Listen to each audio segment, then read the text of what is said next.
Hello. Let me see if the game's audio is up properly. It should be fine.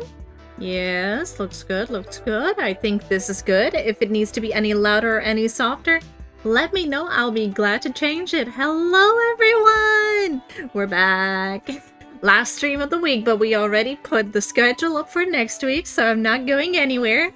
Hi, Mushy. Hi, Hog. Hope you have a good day and have fun with whatever you have to do. Hi, Beast. Hi, Spectre. Hi, Low. What do you mean you can't egg? You don't have enough? Ha! I am free from being shaven. I am free. Oh my goodness gracious. I got a nice big cup of tea.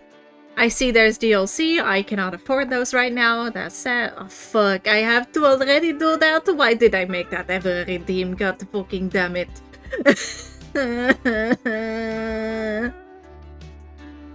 Duh.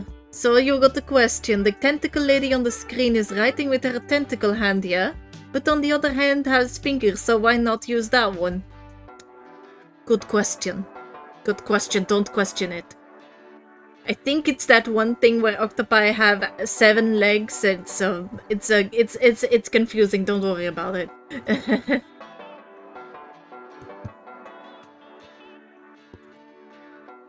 Don't you know that thing where octopi only have 7 arms and one other one? What a great way to start stream. What a great way to start stream. I should probably start this. So, hi Leslie, how are you doing? I am doing a horrible French accent. It is not going very well for me. Oh no. We're doing some local. Do you want to teach you the ins and outs? I'll learn on the go.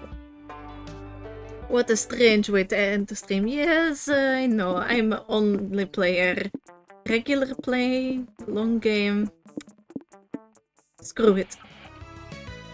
What do we want?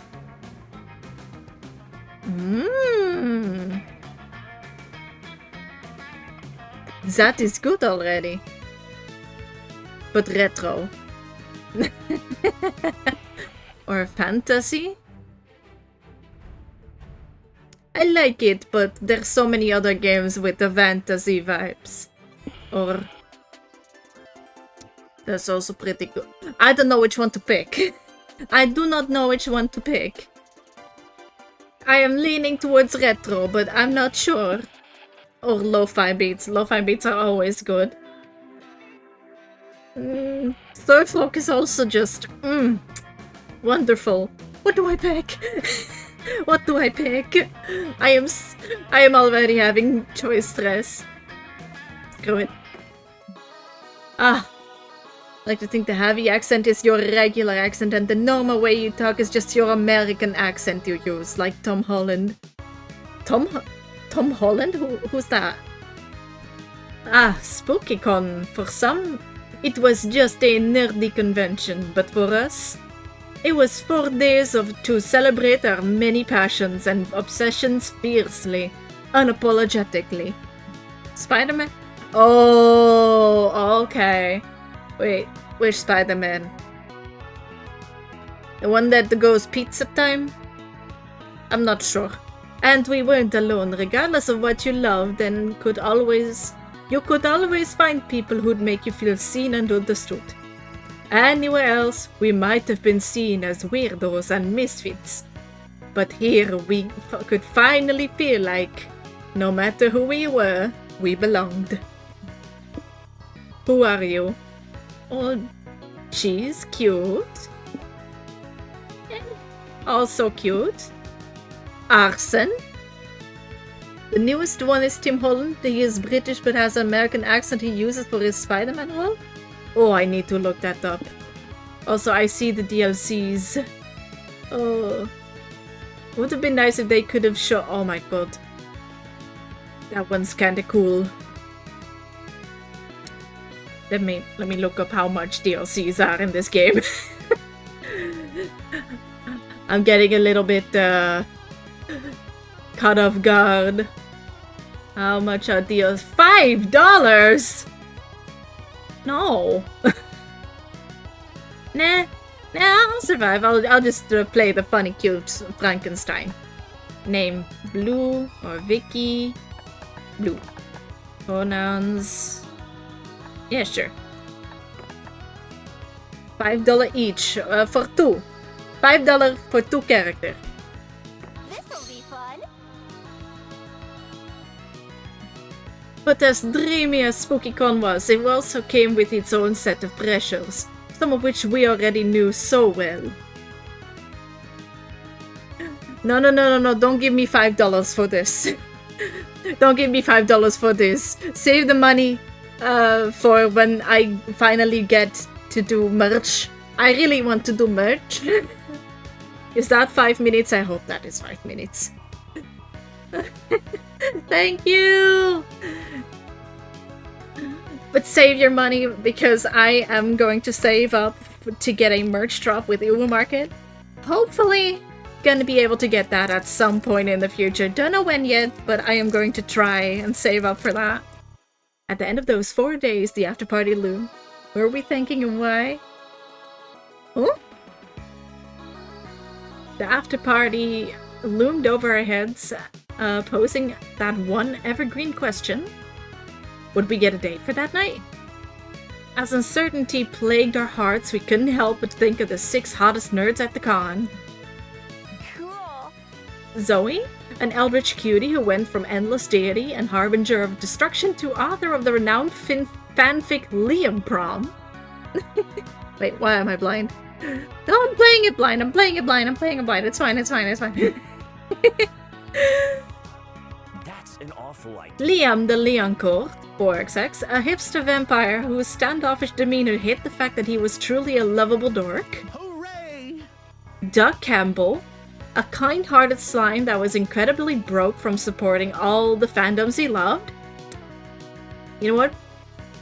I was gonna go into this going for the clown girl. Hard butt over here.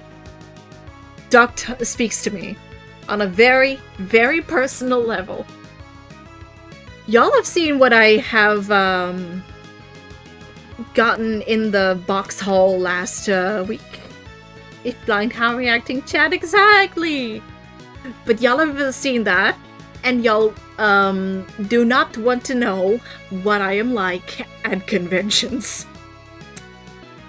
I set a budget for myself. I set a very reasonable budget for myself. Every con I go to, depending on the size and scale of the con, I set a budget for myself on how much I, can spend in the artist alley or the other alley, but we don't really talk about the other alley because 99% of the time it's just scalpers and bootleg figurines. You know the cons I'm talking about. It's a huge problem. And the 3D printed dragons! The 3D printed dragons! No! They were cool. Once. One con, they were cool. After that, it was dragons everywhere, and it's the exact same kinds anyway. It's not like they even make their own models for the dragons. No, it's just same stuff they get from the same 3 websites. But yeah, to come back to the budget, I always go over the budget. I have never been able to stick to a budget once. I want to get tickets to Dokumi, but they're sold out right now. But they're probably going to be on Ticketmaster to get some... I should probably... Hold on. Did I get tickets to Dokumi yet? I did not get tickets to Dokumi yet. They have on Friday and Sunday still, but the Saturday is completely sold out, which is sad. I want to go on the Saturday. Also, Misako Aoki is coming to the Dokumi event in Germany. I want to go. Tickets. The ticket page was hidden. No. Continue order. Yeah, they only have Friday and Sunday tickets, but I need them.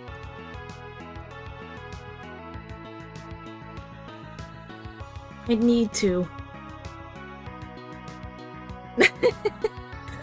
But that event has an entire, like, con hall just with vendors, just with individual artists. And I love it. They also have a hall specifically for VTubers. My dream is to one day appear at one of those stands. Like, I just want to appear there. That would be my all-time biggest dream. It's probably never gonna happen, but it's nice to dream, right? I can dream, okay? But last year, I bought way too much shit there. It was worth it. I did a whatchamacallit, stamp rally. The rewards were so cute. And I got so many new keychains. I have so many Eda bags that I still have to decorate, but I want more stuff to decorate them with, and you always have that stress where you're not entirely sure. Want to go to a Comic-Con in Germany sometime? Oh yeah, the Dutch one sucks. They're doing another one, pretty soon, right? Like Dutch Comic-Con Heroes Made in Asia?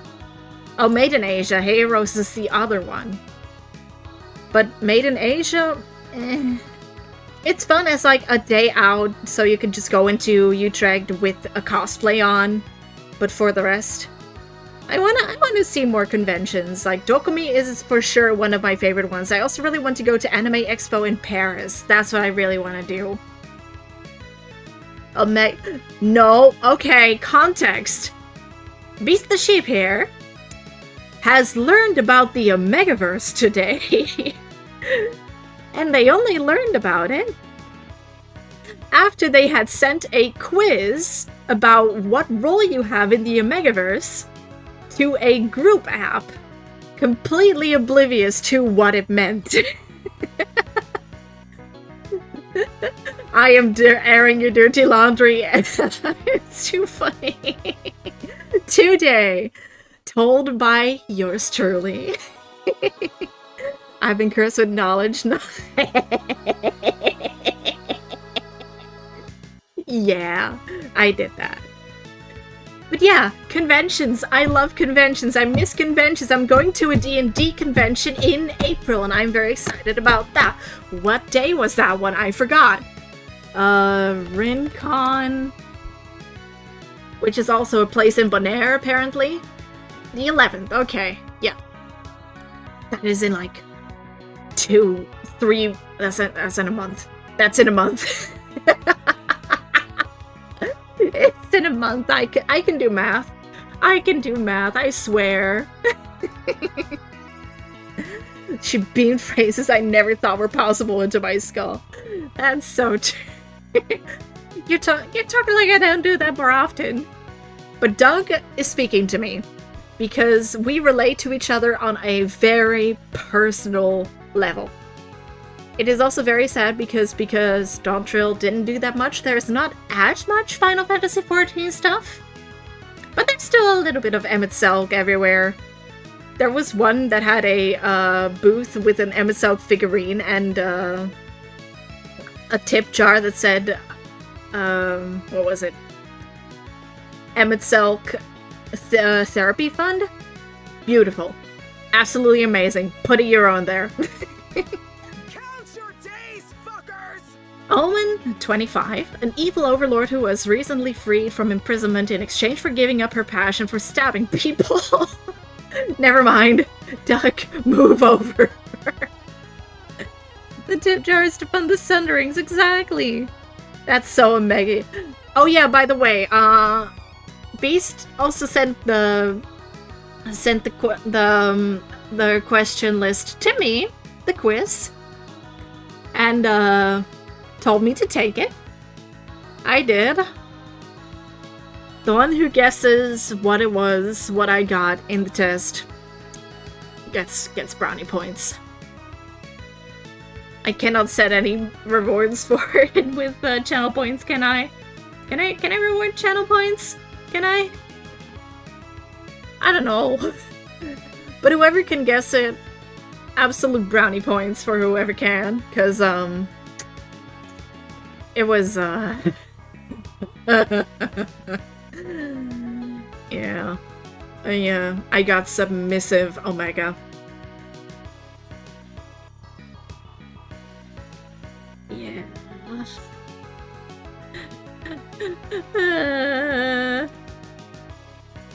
What do you mean accurate? What the fuck do you mean accurate? What did I ever do to you? Oh, I'm sorry, caring beta. I have the perfect cosplay for that.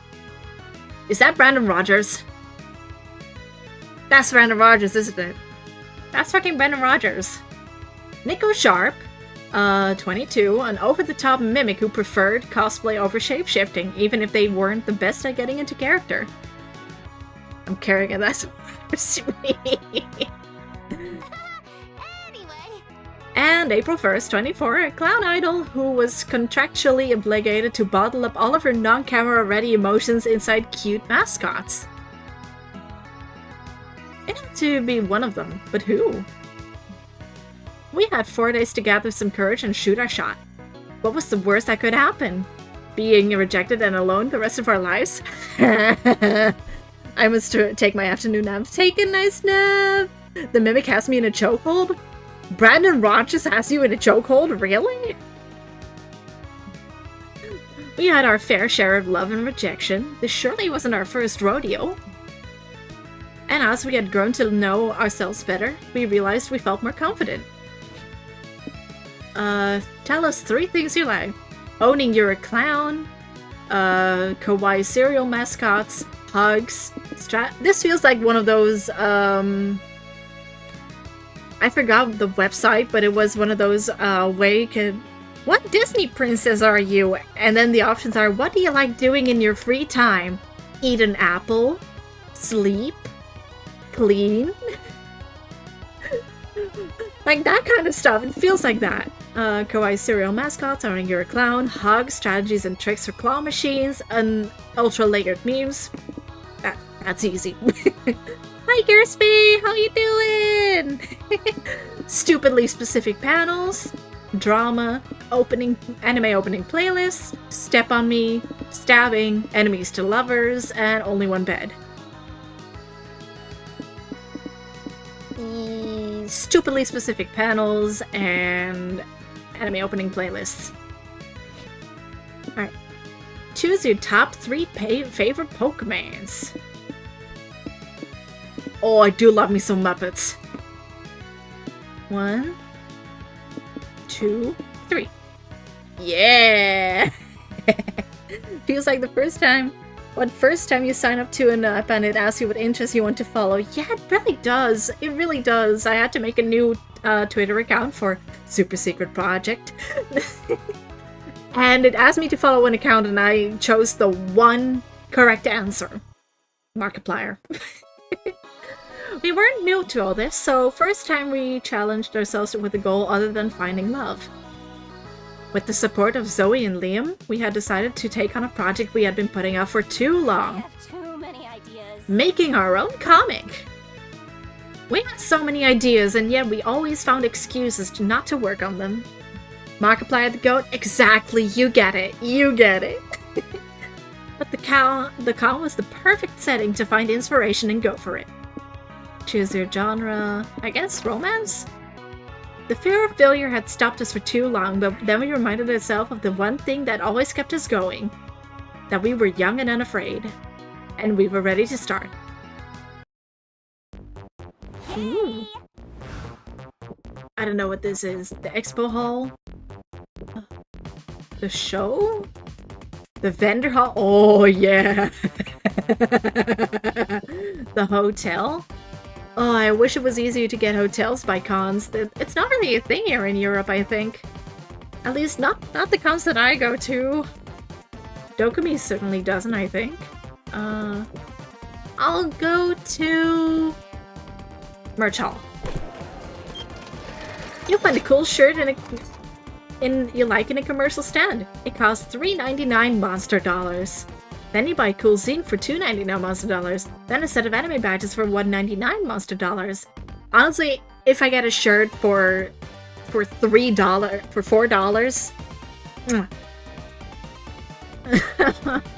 You then buy a pack of gum for 99 monster dollars. Damn it.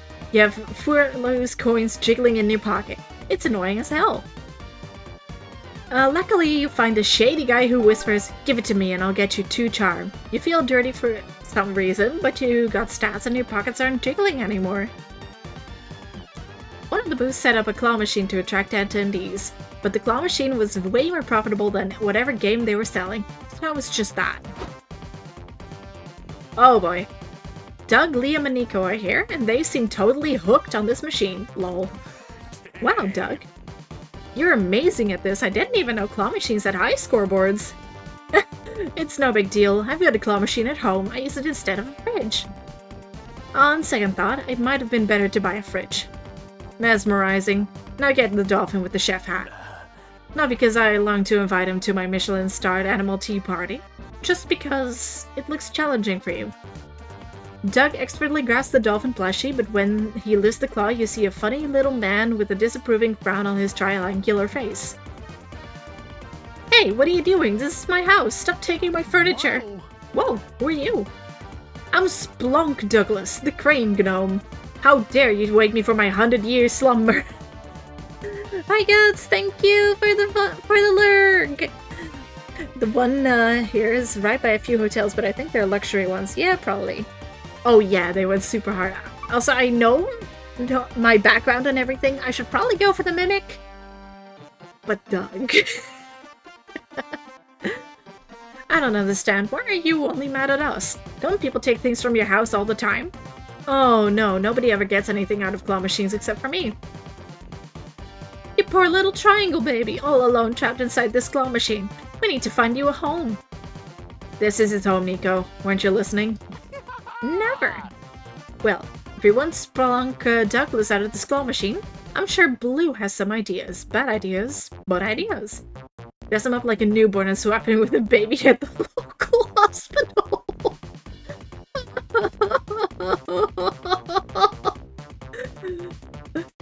Jesus.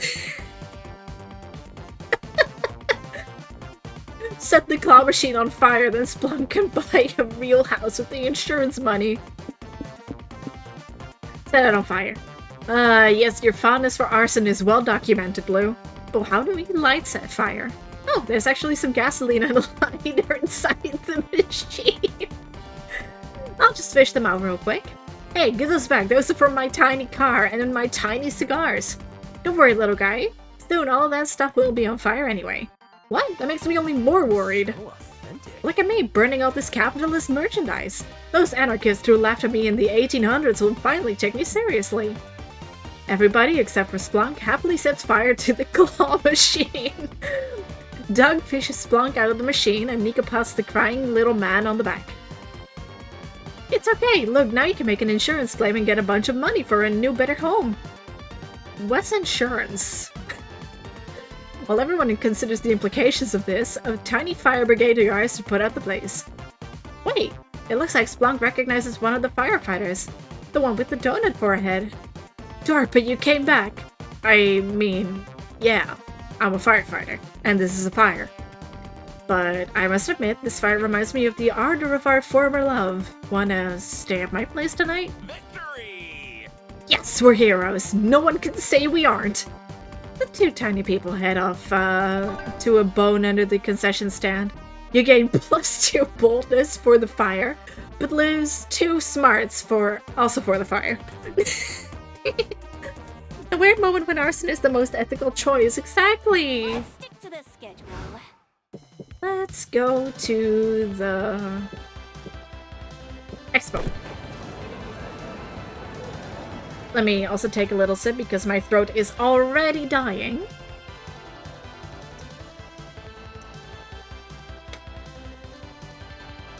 Walking around the lobby, you see a flood of people coming in from the other areas. Crowd stampede. Trying not to panic, you remember what your yoga teacher taught you. When you get caught in the middle of a crowd stampede, remember to go with the flow. You do, and the flow consists of the crowd trampling you. Still, you gain +2 boldness for braving the stampede.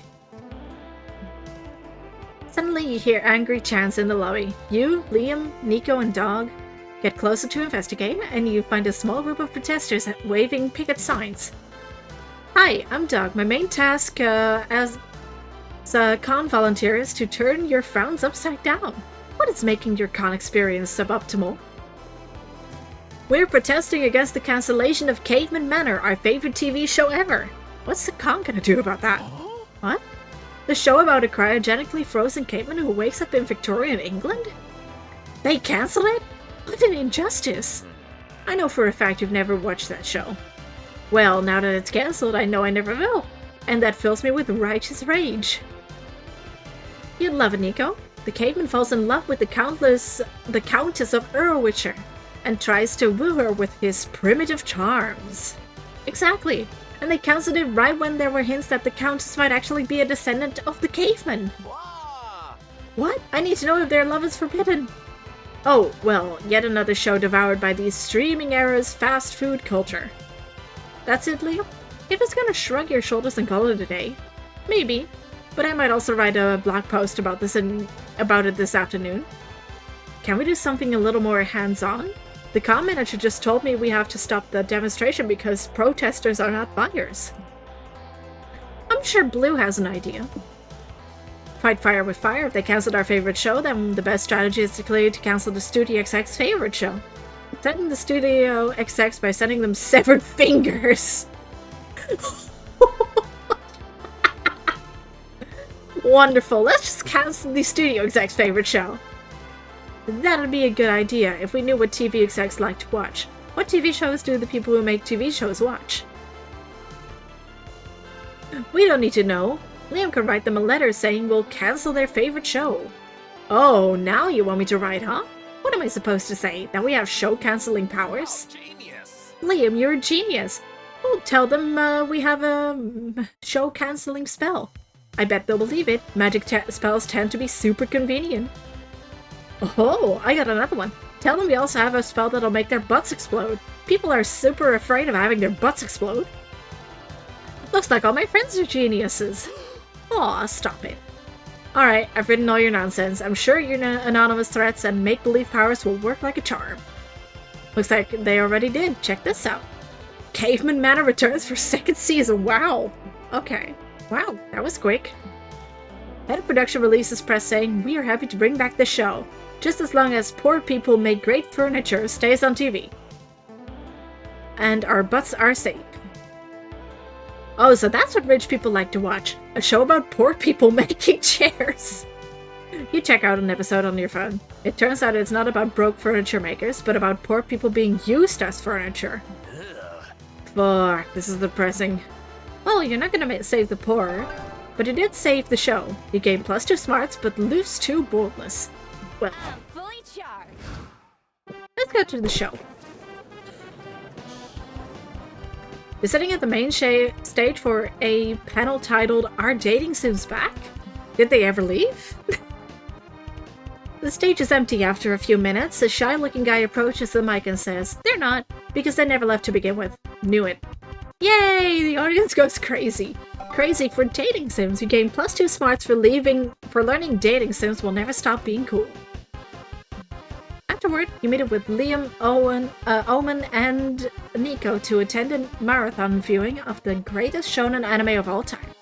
Gerudo Academia's Dragon Balls. Wonderful. Are you all ready for the best day of our lives? We've got 5 hours and 26 minutes of pure shonen bliss ahead of us. This is stupid. Why would I be excited about watching a dumb kids cartoon? Some badass fight scenes later. Glorious! Kick his ass, Gerudo! You cannot lose now. I've developed a deep parasocial attachment to you. Don't worry, Gerudo will win. I'm sure a cheesy flashback will give him the strength to pull through. Egats, you were right, Liam. How did you know that? I just know how anime goes. Watch now how Gerudo's old sensei will randomly turn up and lead him to a dramatic training montage. Right again. Are you some kind of anime psychic? No, I simply understand the basic of tropes. Work your psychic magic on me, Liam. What are the winning lottery numbers? I don't know. No, Omen. Liam's an anime psychic. He can foresee regular old life events, just anime ones. I see. Okay, Liam, suppose my life was an anime. Would the protagonist win the lottery? If so, what would the winning numbers be? Please stop. I'm not a psychic, anime or otherwise. Don't be so modest, buddy. We don't tell anyone you're an anime psychic if you can't handle the fame. Liam's clearly annoyed and wants the attention removed from him, which is great, because you want the attention on you. Divert attention from Liam by convincing anyone that Gerudo will only win the tournament if y'all send the energy by screaming very loud. Wow, everyone, by making your own prediction, the true threat isn't the big buff enemy. It's the short, quiet one with an overcrowded design. That can't What? be right. No way! The big guy's all sweat, muscles, and sweet, sweet violence. The other character is a mere toothpick and so quiet. He would never be the real threat. You eventually watch Gerudo defeat the big guy, and then the short guy kills the big guy. What? He killed his own ally? You really thought you won, Gerudo? All you've done is prolong your own demise. I'll kill you using the ancient techniques of my ancestors. And with this gun I found! Yas! Wow, Bluey totally called it. Are you an anime psychic too?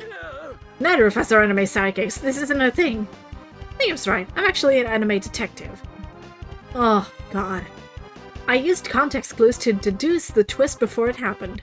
Notice the short guy's badass eyebrow scar, hinting at a troubled badass past. Also, during Gerudo's training montage, you can see the short guy find a gun in a bush in the background. Incredible! You are a veritable anime Sherlock Holmes. 3 cheers for Blue, anime detective. If I say hip hip hooray, will you all quiet down? Finally, some praise for your amazing pattern recognition. You gain +2 smarts, but lose 2 charm. Let's stick to the schedule.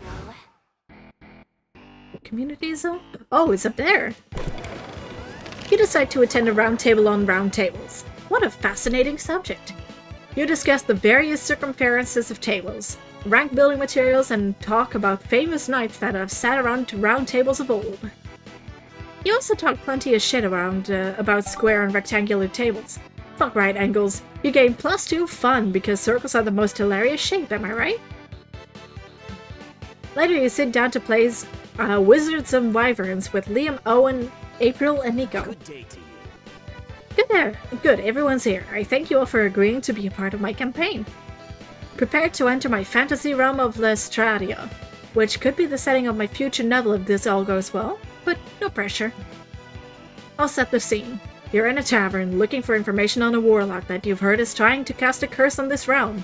What do? Oh, I got a spell just for that. Every time he talks, I hear Brendan Rogers. Every time. I think my cunning wizard, Wizzo Cunningham, would cunningly scan the tavern for any shady characters. I rolled a 15 on my perception check. Wizzo spots some shady hooded figures playing dominoes in the corner of the room. They look suspicious, almost as if they know something about... Ooh, Wizzo loves dominoes, and so do I. I'll join the game. Okay.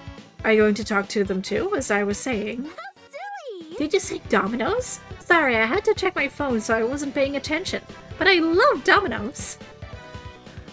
As do I. I will destroy you all at this game within a game. Liam, what numbers must my math rocks roll so that I may lay the most intimidating domino? Hell if I know. W&W doesn't have any rules on how to play dominoes in a campaign. You make it up! You can make anything up! It's a contested roll, just do contested roll. It's fine, it's fine. Which means we can homebrew it ourselves. This is why I love TTRPGs. The only limit is your imagination. Your friends spend the next hour playing dominoes in a W&W campaign. Liam's allowing it, but you can tell he's about to tear his man butt out. Poor guy. Maybe you should do something to get everyone refocused on his campaign. Roll sleight of hand to start eating the dominoes without your friends knowing. Except that you can't hook these idiots. Help Liam redesign his own campaign to be experienced through high-stakes domino matches. It's a win-win. Roll sleight of hand to eat the domino pieces. Can't go wrong with that. You are pure dexterity, pure stealth. Piece by piece, the whole domino set goes down your throat. Your friends are too engrossed in their match to notice until... Well, friends, I think the match is over. I play my double 6 domino. You don't have it. In fact, you all suddenly notice that you're missing almost all of your dominoes. I'll kill you! What? Where'd they go? I was about to win. Don't fuck with me, Liam. I'll be playing dominoes with your teeth next. I mean, gee, I wonder where the dominoes are. This smells sketchy. Liam, do I detect any domino stealing magic in our midst? No, but with an arcana roll of literally anything, you can sense evil magic rolling off these hooded figures you've been sitting with. What, evil magic, you say? Now I recall Liam saying something about an evil warlock. He must be the domino thief. Then we shall vanquish the bastard and reclaim what is rightfully ours. And we'll save the realm. Sure, if there's time. Your friends finally focus and complete Liam's quest, eventually defeating the warlock. What an adventure! That was cool. That was fun, especially the adventuring part. Next time, Liam, you should consider skipping the dominoes and getting straight to the adventure. Oh, noted. Okay, kudos to this game for accurately representing a D&D campaign. Good on this game. Also, I need a sip because my throat is dying. Ooh. You saved Liam's campaign and all it took were some high stealth rolls and imaginary heartburn. You gain +2 fun, but you lose 2 creativity. My board is... Look at that. Look at that. It's... Wait, I can't show... You can't see it, but my stats are 12, 13, 12, 12, 12.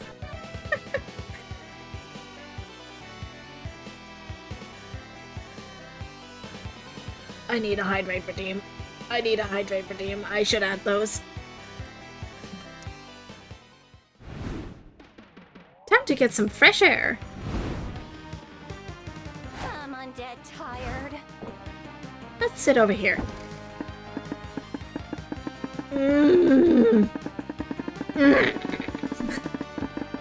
Hi, Goat! How are you doing?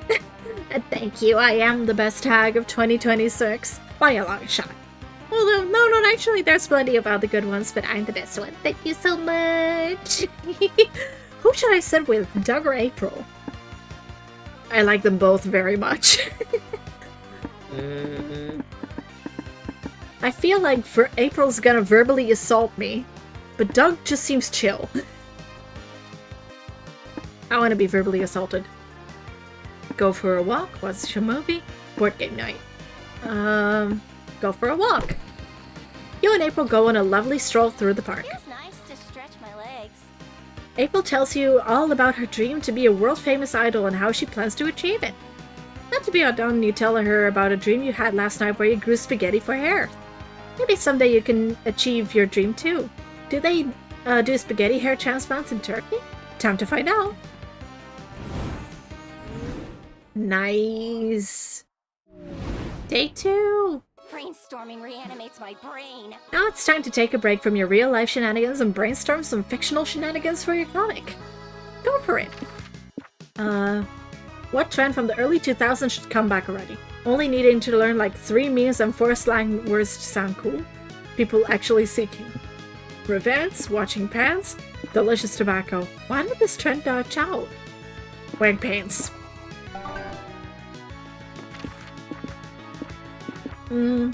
What's your strongest asset when on a first date? You taste like a pumpkin spice latte. You have a strong yet graceful knees. Your eyes are soulless, almost as if they were 2 empty, sexy holes. You can transform into a tiger.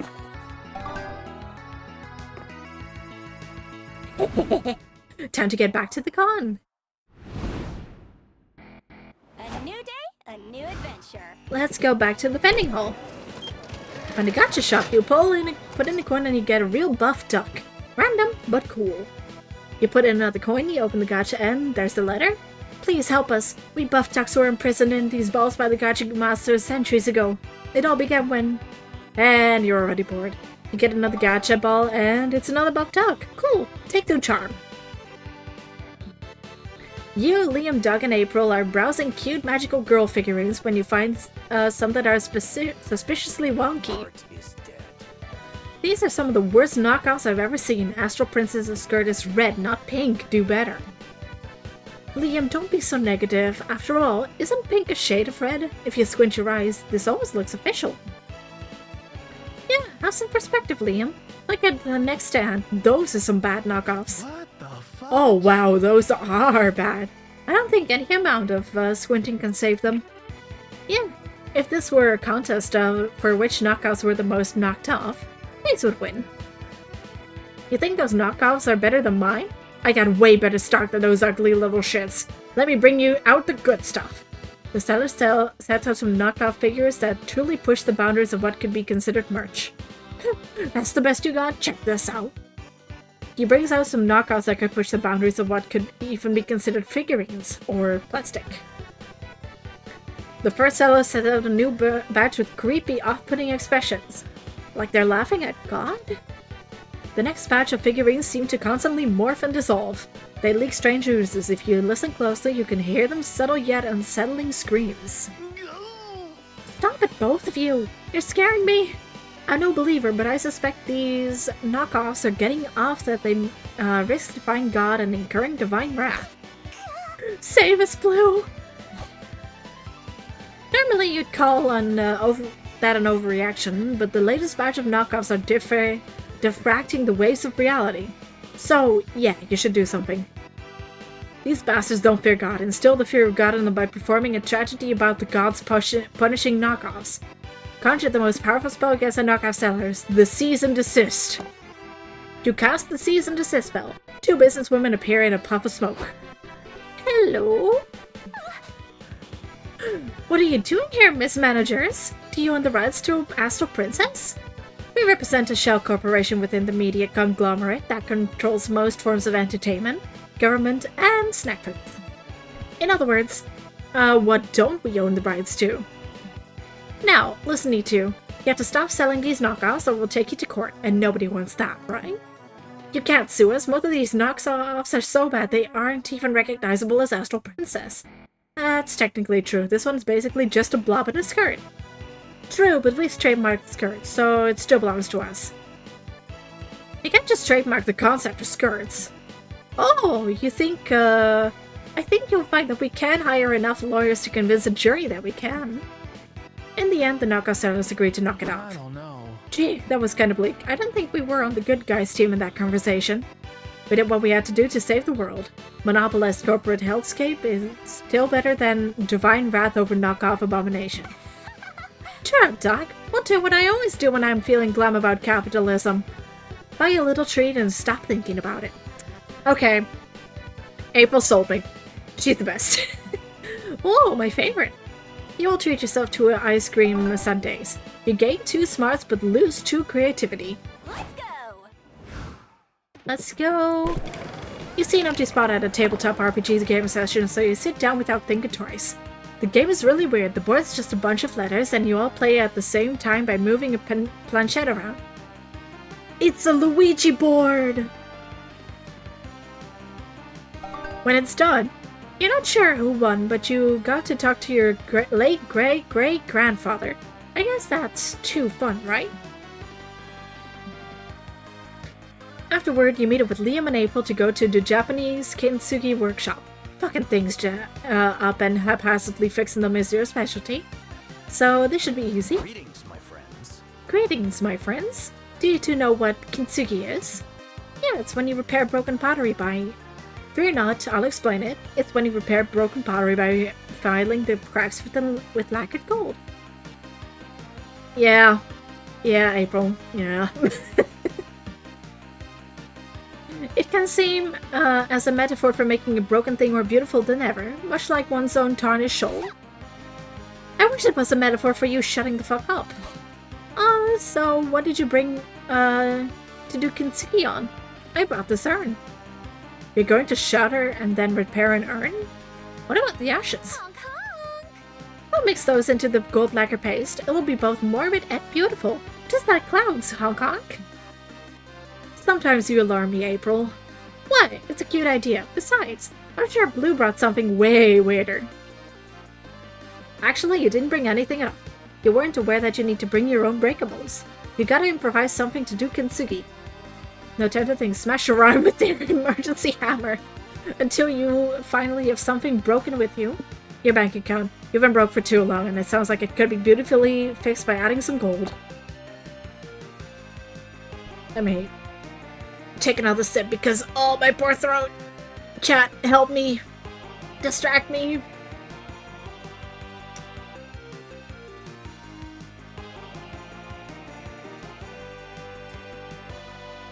You take the gold dust provided to you by the workshop and lovingly coat your bank account with it. It's slow going since gold dust isn't particularly valuable in small quantities. But soon the gold starts to heal your finances, making them whole again. That's quite a disruptive choice. I see now. When treated with kintsugi, something broken cannot only be fixed, but transformed into something better than it began. Are we seriously acting like Blue stealing from the workshop is somehow art? Money, money, money. Then again, my own bank account could use some kintsugi as well. Teach me your ways, Blue. I want to be a master kintsugi artist too. Never has a bank account ever looked so busted, yet so beautiful. You actually managed to move Liam to tears.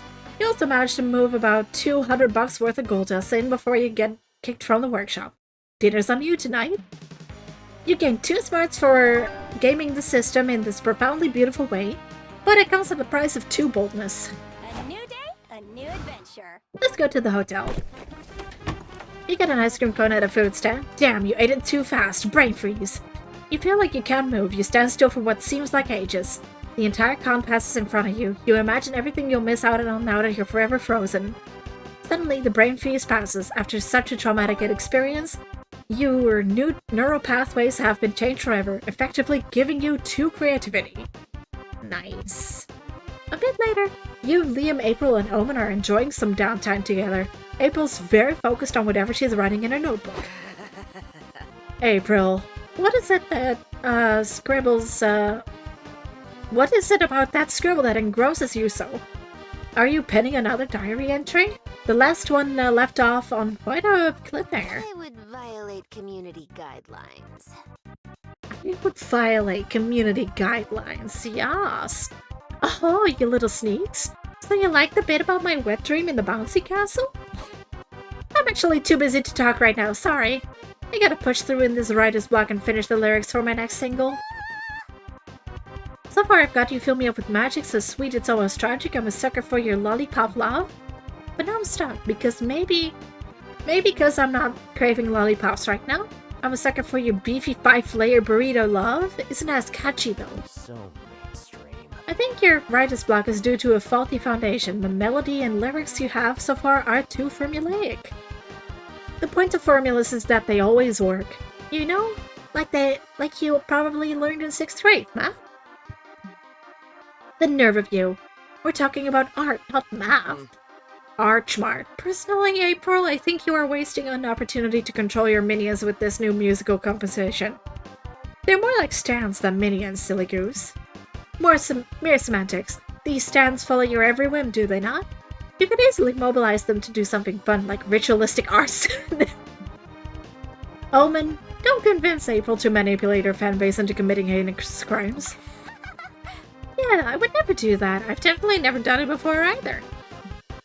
It seems like April doesn't want your friend's unsolicited advice, but shutting Liam and Owen up... Hi, Jill! I'm doing well, I hope you're doing well too! My throat is already dying, I'm on the 2nd day. But shutting Liam and Omen up is unrealistic, so the best thing is to offer her your unsolicited advice. Fans love to wildly theorize about celebrities' personal lives. Write a song that vaguely implies you've murdered someone. Or get song summon the devil when you play them in reverse. Just write down a devil summoning invocation and put it in reverse. I don't know. What? Why would I want to do that? Well, people do love theorizing on building weird parasocial relationships with celebrities. Tomorrow I said I would come back. Nice! Feel free to come back tomorrow! You could hear the gears turning in that one. My throat is dying. Fans like to feel like they know the real you, even if they're really just consuming the cultural content you produce. And murder is always a compelling secret to be included in, even more so if you participated in the act. Well, I wouldn't know because I've never murdered anyone before, honk honk. Yes! And lyrics won't even hold up in court of law, so long as the bodies stay buried, nobody's any wiser. What key should I sing in? D minor? Sing wherever you like. The main problem is that I cannot think of any words that rhyme with murder. There's further, curvier, herder. What about murders? I mean, I guess? Oh, cool. Take a day off anytime you want. I won't be angry. I will at some point. I got a nice little trip planned on Thursday, but up until then, I'm here every day. Okay, I think I've got something for the chorus. I may or may not have committed some murders, but why worry about that when we could go get some burgers? I approve of it. It is catchy and appropriate, because the act of murder often takes a toll on your blood sugar levels. Yeah, it's a good start, April. Why don't you tell us more detail about this hypothetical murder you committed so we can brainstorm the verses? That is such a good idea, Liam, but hey, instead of worrying about that, why don't we go get some burgers? Splendid. I like this idea. Let us feast. Honestly, I redeemed a random redeem and didn't expect it to change colors. Do you like it? What a fun way to find out about, that at least 2 of your friends are probably murderers. You gain 2 boldness and lose 2 smarts. So many places to go. Let's go to the expo hall. Hi, Sonar! How you doing? You're flaunting your cosplay all over the lobby. Suddenly, you lock eyes with somebody else. Somebody cosplaying your character's arch nemesis. You both freeze in place, facing each other. Sparks fly between you, the angry kind of sparks. You make your best threatening face, and she leaves. Maybe this was all in your head, and she was just weirded out. Whatever. You gain 2 boldness for facing your worst enemy.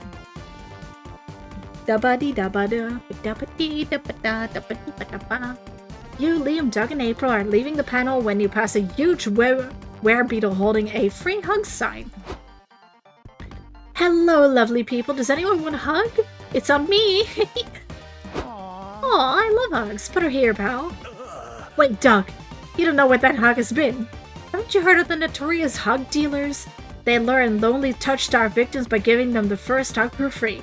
But then you get addicted to their tender embrace and you have no choice but to pay for your subsequent hugs. It's too dangerous to risk. Crap. What? But I just let him hug me. Am I addicted now? Am I gonna die? I'm mushy! Maybe. RIP you, buddy.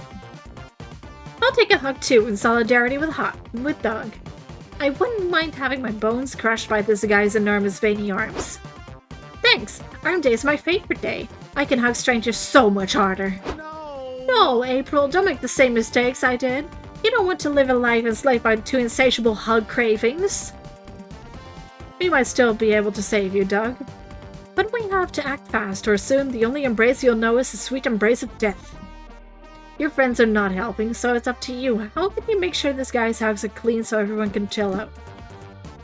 Give him your bank password and see what he does. If he doesn't steal all your money, you'll know you can trust him.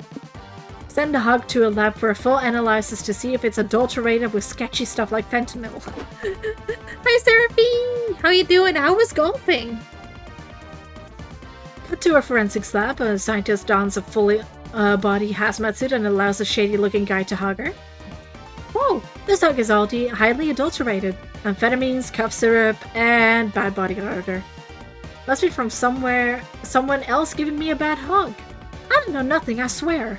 Bullshit. Tell us everything you know about you two and the hug mafia. Or the only thing you'll be hugging are the bars of your cell. We'll go partially over. It was fun to decide. Also about to do some Rune Factory solar. Have fun with Rune Factory! I don't want to die. Hi, I'm sorry to interrupt, but I may have a hug addiction and I don't want to die. You look stressed, buddy. Want a hug? Don't touch me, you're the source of my stress! But, guess a hug would help me chill out. Duck's backsliding already. Test this man's hugs, doctor, and administer 100 cc of apathy into my friend, Stat. The scientist hoses her hazmat suit off and embraces the werebeetle. A tear slowly drips down her gas mask. This hug is clean. It only has friendliness and good intentions. It evokes the feelings of your father finally approving of your choices. Well, that's a relief. I'm sorry I doubted you, big fella. It's okay, I get it. There are a lot of sketchy people out there. What about a group hug to leave all of that behind? Well, if you insist. The nice stranger tightly embraces you, Doug and April. What? Nothing. You lose 2 charm for not trusting the hog dude at first, but you gain 2 smarts for trusting science instead. I have no... Teddy, thank you for the raid! How are you doing? How was stream? What were you streaming? Let me get you...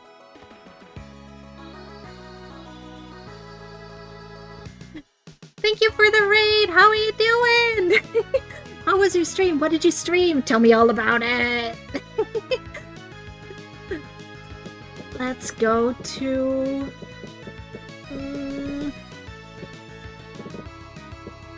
Let's go to the main stage to watch a panel on how to make a successful comic. Step 1. Good artist copy, great artist steal. Seems easy enough. There are lots of great comics out there to steal from, like Spider-Man. You were playing 5 Hearts Under One Roof? I've never heard of that game. What's it about?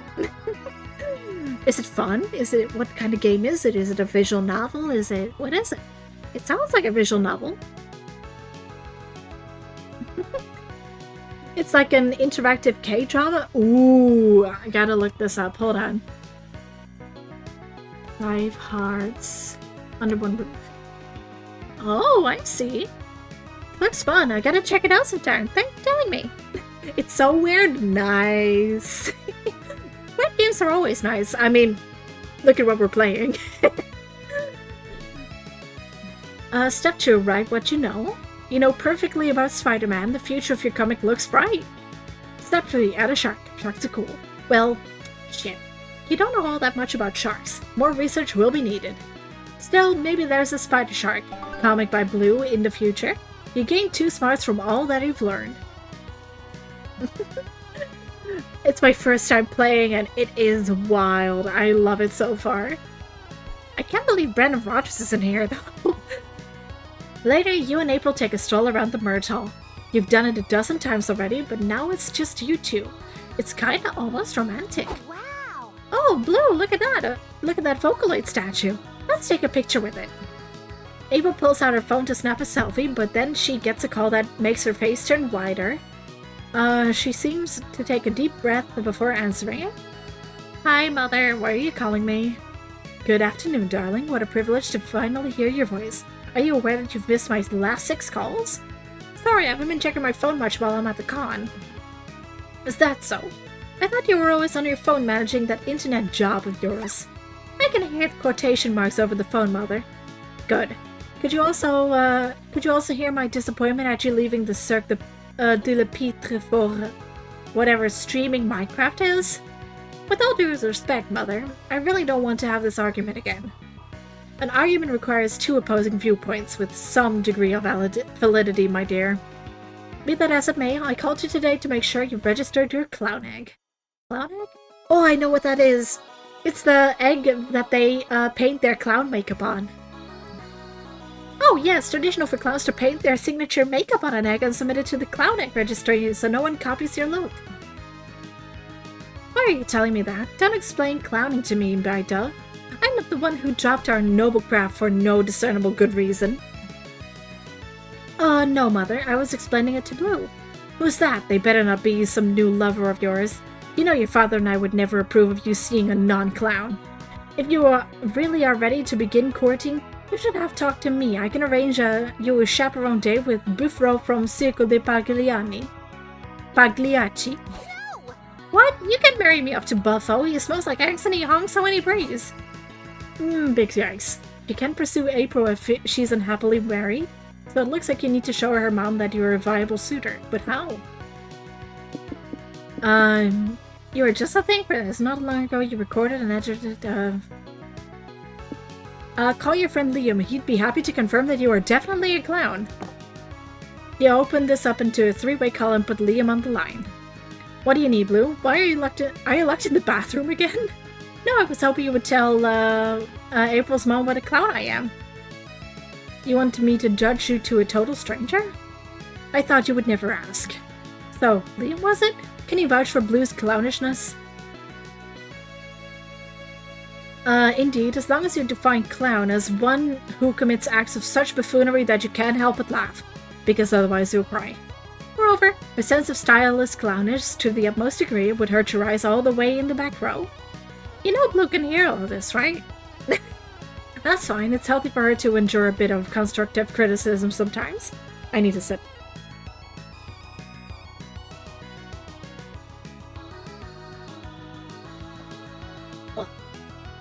I need all of the sips. The verbal brutality of this Liam person makes me trust them. And if they speak this well of Blue, I suppose she's good enough for me. Really? Oh, thank you, Mother. Thank you so... Yes, you're welcome. Now, away with you. I'm having a dinner party tonight, and the rubber chicken still needs to be brined. Oh, gotcha. Bye, Mother. Bye, Liam. Thank you so much for helping me deal with her, Blue. How can I make it up to you? Oh, I knew. I give you another favor to do for me. You're the best. Can you please take my clown egg to the registry? Mother will kill me if I put it off any longer, but I'm scheduled to do a stream soon. Thanks. She gives you the egg, kisses you on the cheek, and flounces off. You'll never wash your face again. You gain 2 charm and lose 2 creativity. Well, I guess it's just you and me now, little buddy. So many places to go. Let's go. Hotel. You're outside the con. Ugh, such a long time to get in.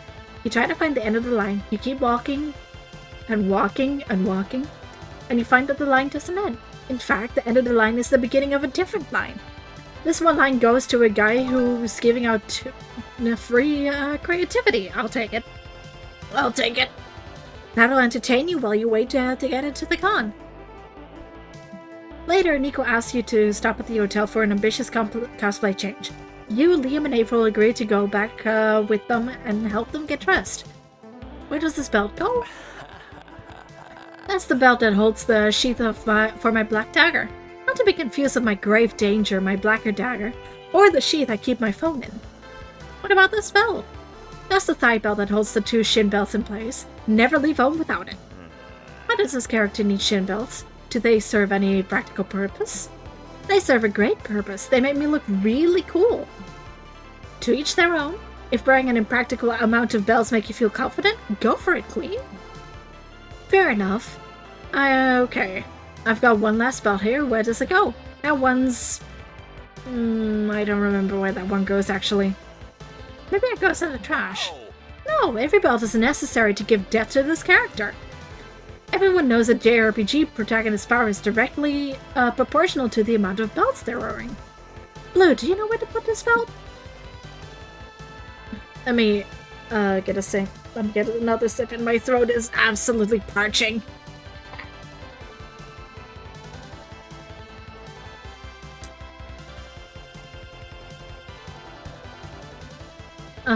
That is a extra special belt for punishing hot people who have been naughty. Let's do that one. Ah, of course. A good hero always has extra weapons on hand. I'm not sure how to fight with the belt, though. Is it like a whip? Well, you don't want to do it too harshly, okay? It's more of a spank. I can picture it. Can you show me, Liam? Oh, well, if nobody wants to be part of the demonstration, I guess I have to take one for the team and volunteer. What? Come on, Liam, just do it. How else is Nico supposed to learn? April says lays bum up on the bed, and Liam timidly spanks her with the... What the hell? Remember, Nico? You don't want to hit too hard. This is still a cosplay after all. No, harder. I gotta say, it looks kinda sexual. But a lot of JRPG characters have gratuitously sexual designs, so I guess that's the idea? Maybe Liam should demonstrate again, just to make sure you got it. Goes to show that any conversation can be improved with a sexy visual aid. You gain 2 charm and lose 2 smarts. Let's go... Vendor. You suddenly realize your phone is dead. Good thing you're at the merch hall. You find a stand where someone's selling chargers.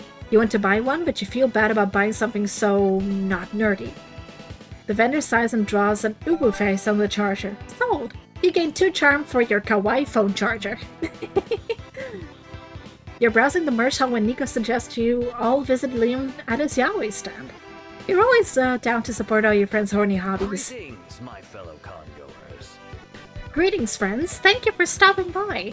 It's being a bit quiet in here as of late.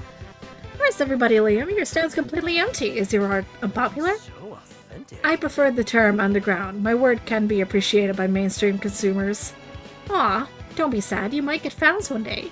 Not everyone can be as famous as April, having weekly dinners with the president. You silly goose. I'm not famous enough to get an audience with the president, silly goose. I'm not even allowed within 1,000 feet of the White House. Quiet, you. Nico, you know that the president doesn't just have dinner with random celebrities, right? Poor Liam, you have no idea what perks fame can get you. Maybe one day. In fact, I'll help you get there. I'll be your first fan. I'll buy one of your pieces. I'll buy one too. Do you have any comics about naked men who are capable of breaking someone in half? How about this one?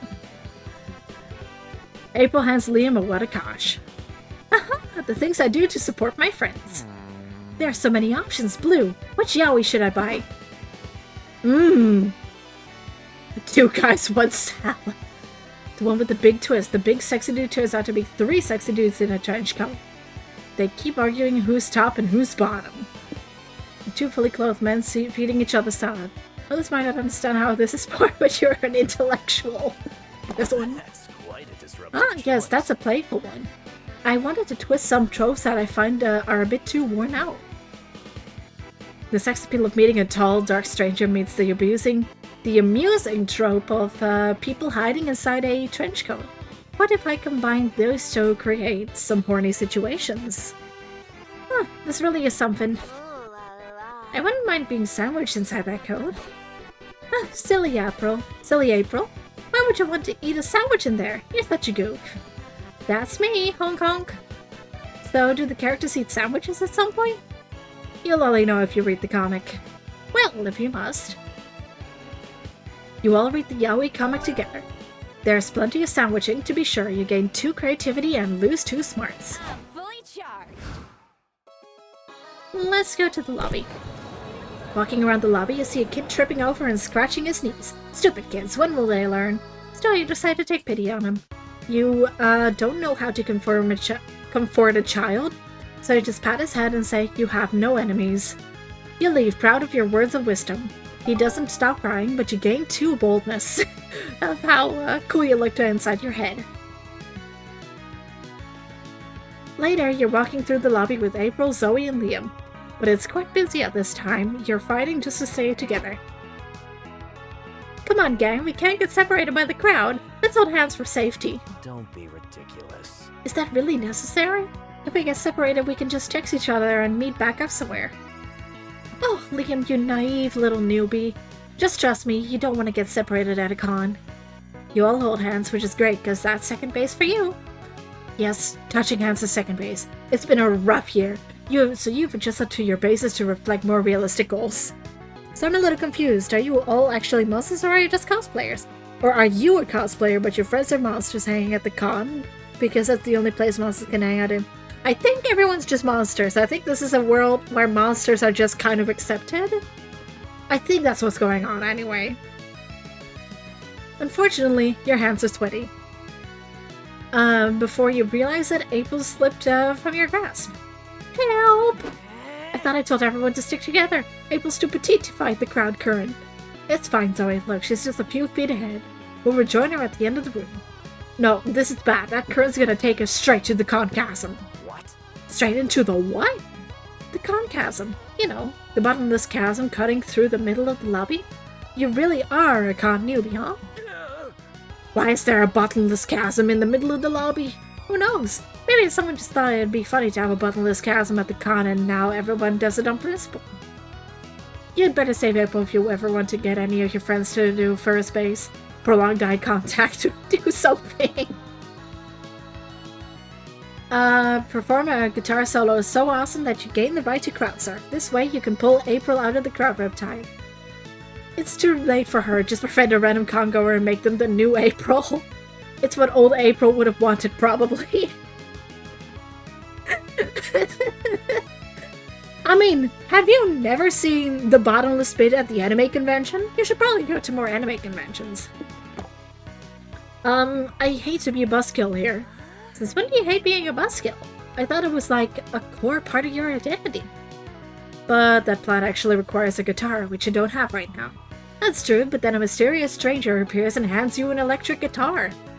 You can do it, Blue, they say with a wink. I believe in you. What the fuck? Not time to be confused. You shred that guitar into fucking pieces with the most epic solo ever. People turn to look at you, realizing how cool you are, and you have earned the right to crowd surf.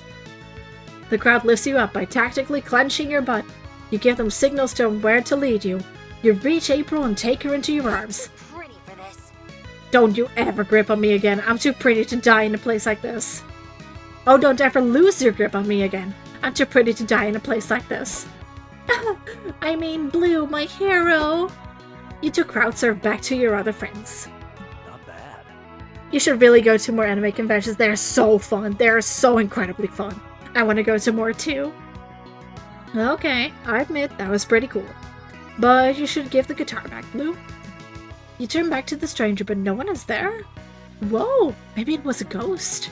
This is the monster realm, Zoe. Oh, that answers the question. There are dozens of ghosts here, and I'm pretty sure the guitar owner was a heartbeat. We are in a super crowded place. It's only natural they disappear into the crowd. True. We should leave the guitar at the Lost and Found. You decide to do the sensible thing. Pawn the guitar for money and buy churros for everyone. Yeah. You gain 2 creativity and lose 2 charm. It's shopping time! Well, what do we have here? Lover of mystery. I have just the thing for you, whatever you pick. Doll Daniel does nothing? Ah yes, Doll Daniel does nothing. These figurines do literally nothing. The choice for those who don't want the unexpected to hit them in the head. A classic. Stats, but now they're people. It's based on the stat icon from popular video game Human Brown. They are said to have slight effects on people's stats. Zodiac Thirst Cosmic Office includes a finished selection out of 6 of the 12 star signs you can date on the acclaimed dating sim. These figurines are said to have non-slight effects on people's stats. Want to test your fortune? So you like buff bugs? It immortalizes some of the most legendary wrestlers of an underground insect league that was popular years ago. But beware, these big missiles come with packing big effects on stats. You're eyeing Major Arcana No Mercy? It has some of the best fit characters from the hit anime from the same name. These figurines are all about sound and video, for some reason. My weird little village brings figurine form to some of the most popular neighbors of this cozy yet creepy game. They are said to be cursed, many profoundly impact your own self or the ones you are trying to romance. Landmarks in Love is a series of handsome figurines that are said to take effect on specific places. For those who want locations to get spicy. I'm stuck. Maybe the 4-year-old is older than, well, 4. Convincing the wife, it'll take it under consideration. There's no shame in having to wait a while to go, but they're just fun. I'm thinking between Landmarks in Love, My Weird Little Village, and Buff Bugs. I'll take Landmarks in Love.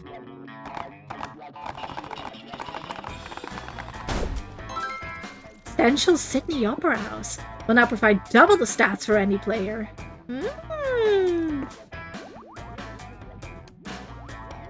Okay. Good choice. Only a true connoisseur would pick my best item at random. Okay. Art is so energizing. Can you guess what time it is? Yep, it's comic time. Time to brainstorm. What's a red flag you cannot slide on the first day? They lack street smarts, they don't even own a single cow, reducing the chance of having tasty chalky milk whenever you want. Their appealing cooking list are a lie, and they're being controlled by a rat under their hat. They happen to live in the sewers, which probably affects their personal hygiene. They lack street smarts. You haven't finished that big project you told everyone about. You want to fuck a lot of people first? An ancient curse?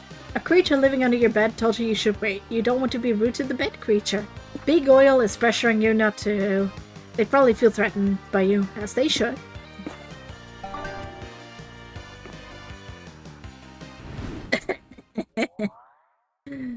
Time to get back to the con. And we go to the lobby. Lobby! You're tired of all the shenanigans at the con, but the severe case of FOMO prevents you from going back to the hotel. If you take a power nap here in the lobby, you'll be well rested and technically not miss out. A lot of people trip on you, but they say nothing as they imagine you sleeping in a cosplay performance referencing some movie or anime. You get some rest and +4 boldness from not giving a single fuck. Oh yeah. You started a chat with Little April, which is what you've been calling the clown egg that April made the mistake of trusting you with. And that's why Cars 3 is the best installment in the franchise. You agree, don't you, Little April? Hi there! Hey Blue, who are you talking to?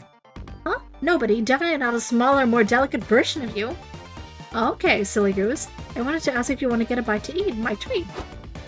April 1st. Just a hardworking starlet we were hoping to see. What are you doing out here? You should be using your downtime between autographing sessions to practice your signature. Chop chop!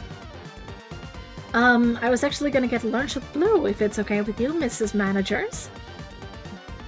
Who, her? Don't tell me you're two on a date. Dating is a violation of your contract. Yes, having a romantic partner would be terrible for your brand. It makes it harder for fans to develop parasocial relations with you. Oh. Maybe that's a good thing? Wrong, but I do sympathize with you, April. It must be difficult knowing that your contract is forever binding and you're going to die alone. There. When does it stop hurting? Never, silly. But you know, Marla, there might be a way to make April happy and make us money if she dated another hot, trendy musician. Her popularity might go up. What? Not a bad idea. Perhaps we could set April up on a highly publicized date with Priscilla Bronte. Her last album was a hit. I can't date Priscilla Bronte. I've never even met her. So? This isn't good. There's got to be a way to put an end to April's manager's celebrity-powered couple scheme before it begins. You gotta sell yourself in the only language corporate shills understand. A dynamic PowerPoint presentation full of charts and buzzwords. The most marketable part of a celebrity couple is the dramatic breakup. And it could be the rebound. Yeah, fuck it. Oh, I like the idea of normal people having a chance with celebrities angle. That's a great carrot to dangle in front of April's fanbase. Indeed. I can see the comments now. If someone this boring and unfashionable could catch April's eye, what's stopping me? Ow? Of course, we'd still need to set some ground rules with you, Blue. Right, you didn't think we'd let you just run up with our sweet, adorable financial asset without any oversight, did you? You are never to you're never to monopolize April's time. She cannot be late to any of her concerts, streams, rehearsals, public appearances, or legally required bathroom breaks. 2. If you and April break up, she'll be entitled to an alimony-esque share of your estate unless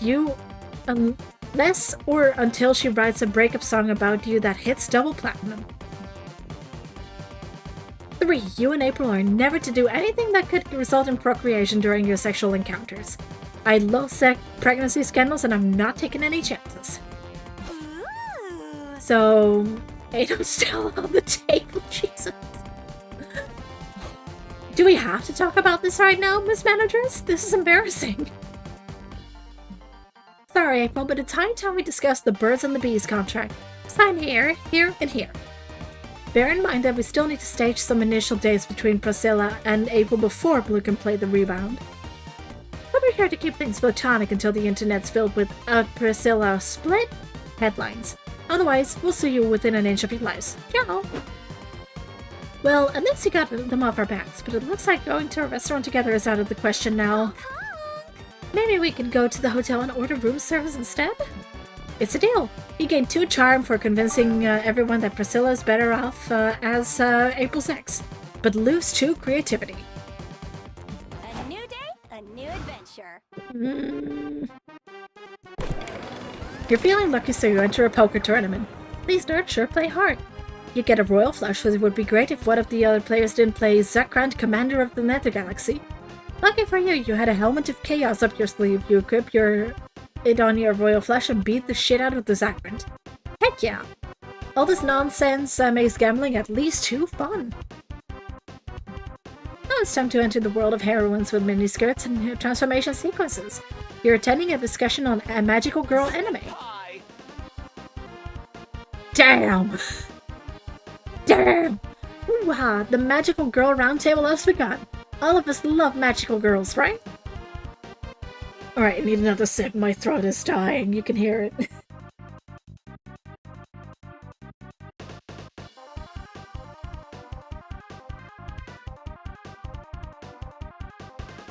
Alright, is my throat good? I think it's good. Let me try. It's a genre that both empowers women and gives us upskirt shots. Zoe likey.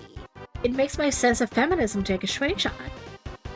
True, and they're so relatable. They have mascots like me. Yeah, we've noticed. Liam Senpai, what about you? So mainstream. Honestly, I think the whole magical girl trope is a little played out. You take that back. I will not. There are basically only two types of magical girl anime. One that copy the Sailor Moon formula, and ones that try too hard to be edgy. Then surely you're willing to put your money where your mouth is and come up with something better?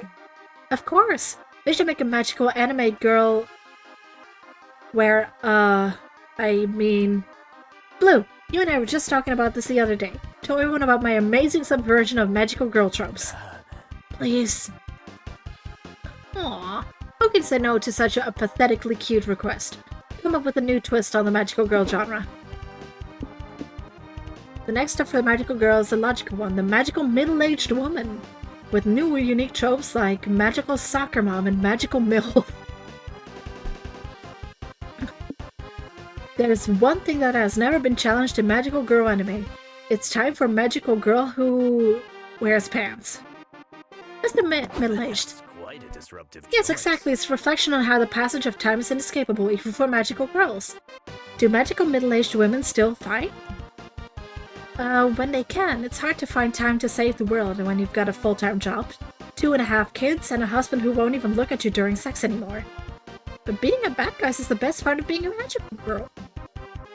Nonsense. There's plenty of fun to things about being a magical middle-aged woman. 40 is the new 40. Indeed, magical middle-aged women can enjoy getting day drunk on wine, or having an affair with their children's soccer coach. His name is Adam and his hair is graying, but in a very sexy way. And don't worry, they'll still get to fight the incredibly annoying mom who derails every PTA meeting. Is that really as fun as fighting an evil monster and saving the world? There's only one way to know, Nico, by testing it out. You'll spend the rest of the day drinking wine, checking out all the men, and crashing a PTA meeting. You even make some uppity bitch named Sharon cry. You were right. Being a middle-aged woman is fun. You gain 2 smarts for devising such a mature twist on the genre, but you lose 2 creativity. Dang. I'm fully charged. Where do I go? Vendors. My favorite place at any convention. You're walking around the merch hall, sipping a cup of coffee. Suddenly, a deluxe box set edition of One Kink Boy makes you spit out your coffee. Your spit takes land on the box set because you have great aim, but very bad luck. The vendor gives you the box set at a discount because, after all, it's not in mint condition anymore. Your brand new box set and your excellent spitting skills give you 2 charm. Nice. Me.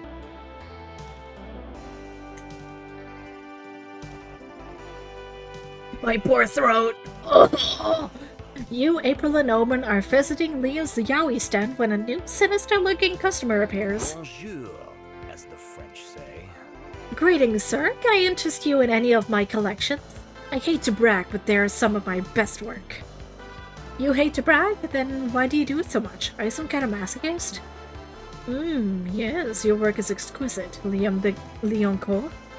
The longing you've captured in these cum shots is mesmerizing. Yeah, it's got a real I want to look away, but I can't fight. But I noticed that your stand isn't very popular. I could help with that. I have the power to make you the most popular artist at the con. Do we have a deal? I see what you're trying to do. The catch is that you're a devil and want my soul in exchange, right? No. I'll pass, and frankly, do better. The whole most popular artist at the con? That's a shitty deal. Like, we're not even talking the best artist in the world. We're talking the best among 80 artists or so? You must be a lesser demon at best. Fine, fuck you. Your soul probably smells weird anyway. Anyone else want to make a deal? Sorry, but no. Sorry, I'm already locked in a draconian contract. I can give you my agency's number if you want to collab, though. Oh, I could use some dark magic for Omen. No. Fine, I'll pass. I'm still on this bullshit redemption arc bracket. I'll take your business card, though. Well, I'm not leaving here without someone's soul. I've got quotas to make, damn it. Looks like it's up to you to make a deal with this dude so he gets the fuck out. So you're still to make the SpookyCon an endless time loop full of wacky misadventures and constant pursuit of love? So in exchange for someone else's soul, chances are you're getting the better deal. Deal! Goodbye. What have you done? I have a life outside of this con. Does she? You've never seen April in any prior games within this franchise. I suppose it was only a matter of time before Blue messed up, with the fabric of time-space. It was? I would have appreciated knowing that before I befriended her. To be fair, none of us had a choice in a matter of befriending Blue. What's the point of anything anymore? Free will's a lie, reality is just an illusion. Boo-hoo, we're trapped inside a convention full of fun activities and food. I fucking love this. This is still better than getting imprisoned inside an iron maiden for centuries. Get some perspective. Yeah, it could be worse. Life is just a series of time loops anyway. What are you talking about? Well, there's the loop at the academy that repeats until the day of prom. The one leading up to the meteor shower at summer camp. So we're stuck in this loop forever? Not necessarily. If you're popular enough, you might get invited to return in the next loop. I hear it's going to be winter themed. What does that even mean? Okay, enough with the meta jokes. You all go eat some corn dogs because hitting the food stand is how we end events in this game. And you all agree not to mention that your life is one big time loop. How convenient! You gain 2 fun and lose 2 boldness. Finally, my turn. Let's go. Main stage. Best anime butts, yes! You sit down at the main stage to learn all about your favorite art form, anime. Specifically, a ranking of the best anime butts. Some of the choices are intriguing. I mean, sure, Mecha robots technically have big asses. By the end, you've learned more about the panelist fetishes than anime, but that ass-centric knowledge still grants you 2 smarts. Get ready to become one of April's fools because you, Liam, and Doug are going to see your clown friend in concert on the main stage. Hey, bro! Woohoo! I can't wait to see April on stage. I'm gonna look up to her, literally. We'll see how it goes. Come on, Liam, aren't you excited? She's gonna be on a stage that's like 6 inches higher than anybody. More than height, April needs everyone's full support. An idol is only as good as her audience. Crap! But I'm her audience and I'm not as good as her. Oh crap, what if these people aren't so good either? Let's test it. Hey, you with the glow sticks, show us your moves. April's fans start flailing their arms like a bunch of deflated air dancers. And just as I suspected, these people have no coordination whatsoever. This is terrible. April's gonna crash and burn. She'll lose her private plane and she'll have to ride on my moped. April doesn't have a private plane. Wait, Doug, you're a majestically dumb genius. Thanks? A few minutes later, the 3 of you are at the airport, talking to a bunch of aircraft marshals. And that's why you should come to April's concert, Mr. Air Marshal Union Rep. Look, I'm not the first, it's not the first time some kids have told us to dance at a concert. What? Really? Yeah, Glowsticks concert goers think we're hot shit. But as much as we like to help you, we don't really feel like it. It's obvious these guys need a little push. Blue, convince them to help you. Pair directly into their taste by composing a pretty song about airplanes for the concert set list. Tell them if they help you, you will take some of their workload and then let's do it. Oh, you're telling me this April likes airplanes? Sure, she has tons of songs about them. Finally, it's time a pop singer mined the artistic potential of airplanes. Pack up your wands, boys, we're leaving. A little later, you visit April in her dressing room as she's getting to go on stage. Break a leg, April. Oh, and before you go on stage, there's something we'd like to tell you. Yeah, we have great news. You have to include these airplane-themed songs in your setlist. What? No time for questions, it's showtime. April goes on stage and starts singing as the aircraft marshals guide the audience. Hi, my darling fools! Thanks, everyone. I have some great songs for you. They were written by some very good friends of mine, so remember who to blame. When I want to get away from all the pain, I jump inside an Airbus A380 airplane. Hooray! Look, Liam, the audience is moving their glow sticks in sync. Now it all hinges on one question. Will the audience finally appreciate my poetry? There's two things that take me to heaven. Your love and the wings of a Boeing 747. The crowd goes absolutely wild, Doug and Liam included. Pretty soon, everyone is singing along.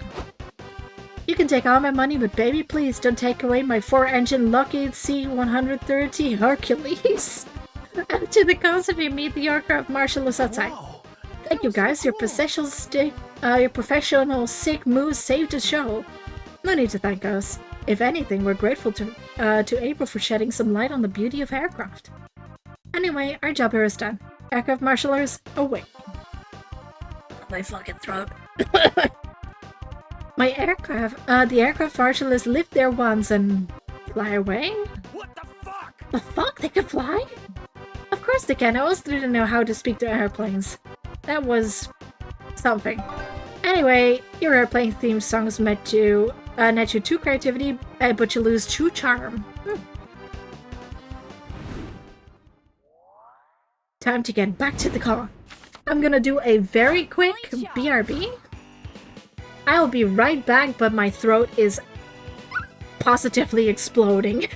I'll be right back. It'll give me like 5 minutes-ish. I'll be right back.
I'm pulling out the mead. I'm pulling out the mead. Oh, I'm dying. Oh, my throat. My poor throat. My poor throat. Ah.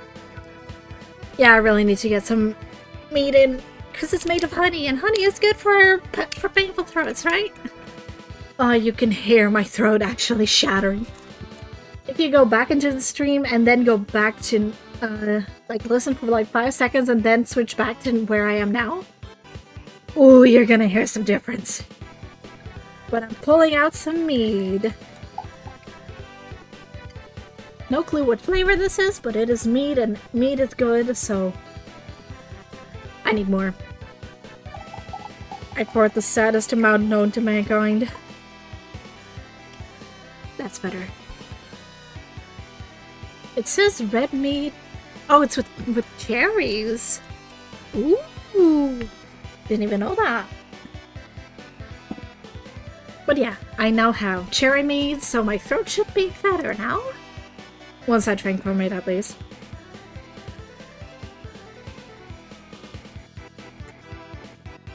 There we go. Oh yeah, that really helps. That actually helps. You're roaming around the lobby when a tiny little dude pulls your shirt and whispers, "Hey, you need water. It's important to stay hydrated." He offers you a bottle. You get so nervous about the social interaction that you temporarily forget how to properly use a bottle. You water yourself like an awkward little flower you are. You thank the stranger who is left confused. Well, maybe it's not so bad. What if the water was glazed? Good thing you didn't manage to drink it like a normal person. You gain 4 boldness for navigating a potentially dangerous situation. You and your pals are in line for a photo op when you have the sinking feeling you're being watched. You hear a ghostly grating voice growing closer. Are you being haunted? No, worse. You've caught the attention of an annoying streamer.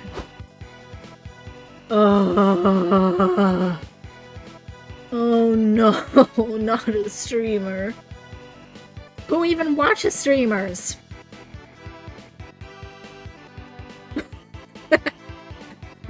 Whoa, you're April 1st and you're Zoe, that famous fanfic author.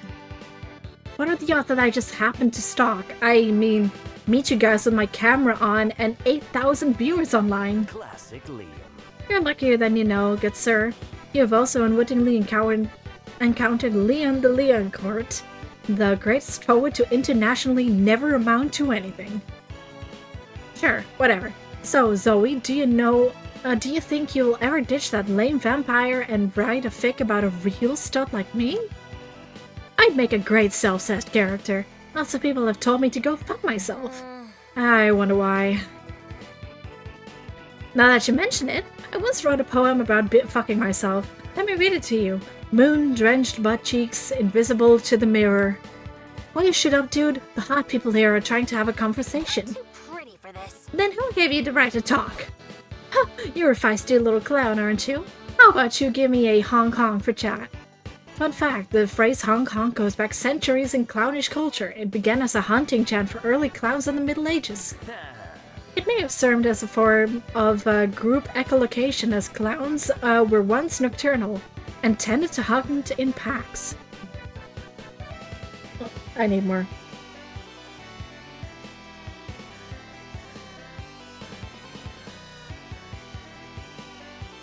Dude, this isn't your fucking TED Talk.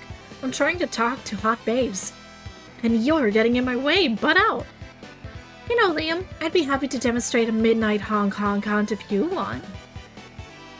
It seems like April and Zoe want to be off the stream. Liam wants to be on the stream, and the streamer wants to be an asshole. You know what to do. Every time Liam is off camera, yell, "Oh my god, look at that! Liam just did a sick backflip!" Put subtitles on Liam to translate Liam language into something people can actually enjoy and understand. So, April, what's your relationship status looking like? Is there a Mr. First? Oh my god, Liam just did a sick backflip. What are you talking about? He wasn't doing a backflip at all. No, he totally was. You just missed it. Talk about elves. Gosh, miss it. Gosh, imagine not seeing that amazing flip. Talk about elves. Fine, April. What else do you hide behind your Little Miss Perfect act? Spill your secrets. Liam, another backflip? You absolute madman. Hello everyone, I'm Liam the Lion Court. Allow me to recite a sonnet I recently composed. You're lying, he's not doing backflips. He's just reading weird-ass poetry. He always warms up for poetry with a backflip. Blink and you miss it. Ugh. So tell me, would you rather kill a puppy or a baby, and why are you such a horrible person that you'd kill one of those? Enough with the backflips, Liam. They're too sick to handle. Shall I compare thee to virgin's blood? Thou art more lovely and more delicious. Look at the streamer's chat. Shrek cream pie 420. How does this dumbass keep missing that poet's backflips? Keck winner. I've been following. Does anyone know the backflipping poet's channel? Ugh, fuck you all, I'm out. Ah, the sweet taste of victory. And Liam got 7 new followers, 3 of whom actually get into poetry. You gain 2 fun and lose 2 smarts. Oh, I know just where to go. Let's go... Hotel. You decide to hit the hotel bar for a cocktail because you're classy like that. It's a pity you don't know shit about cocktails. When the waiter comes, you panic and order a made-up cocktail like a twisted torso, a hawk on the hill, and a vacuum cleaner. What do you know? They do have those cocktails. You proved your credentials as a cocktail connoisseur and you get totally shit-faced. Thanks to your 2 creativity for coming up with your drink names. Apparently a day at the com wasn't enough to exhaust you because you and your friends decided to hit up a karaoke bar. April and Liam are finishing their duet now. Butts, butts, butts, butts! All about those butts! Yeehaw! My turn! You're on deck, Blue. Time to pick a song that wows everyone. Yet another classic situation where you have to choose wisely to impress your friends. So what do you sing? All Star by Smash Mouth. That's it. Wait, hold that thought. Some sort of horrible flaming portal just appeared, and out of it walks an infernal hell beast. Nico, what the fuck did you do? I was just singing. Let's not jump to conclusions. We don't know if my song has anything to do with this beast being summoned. What are you singing? Infernal beast summoning spell from the 4th circle of hell? It was in the country music category. What else was I supposed to sing in this get-up? Hip-hop? Didn't you read the title of the song? Yes, but who am I to judge how artists choose to name their songs? I thought you were all about disrupting art, Leo. Meanwhile, the Hellbeast is destroying everything in sight. It also looks like April's fled the scene and locked the door behind her. April, let us out! Sorry, But if I open the door, the beast could get out and go on a murder spree. Less people will die this way. Less people who happen to be your friends. It wouldn't be nice if I let personal bias affect my choice. You gotta do something about this Hellbeast or you won't be alive to attend the con tomorrow. Or ever again.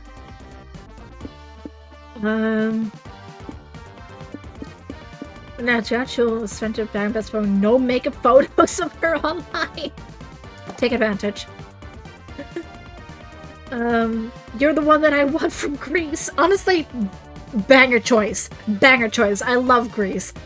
Weird movie. Love it. The catchy, preppy intro starts and you wink and toss the beast in a microphone. It looks murderously confused, or confusedly murderous.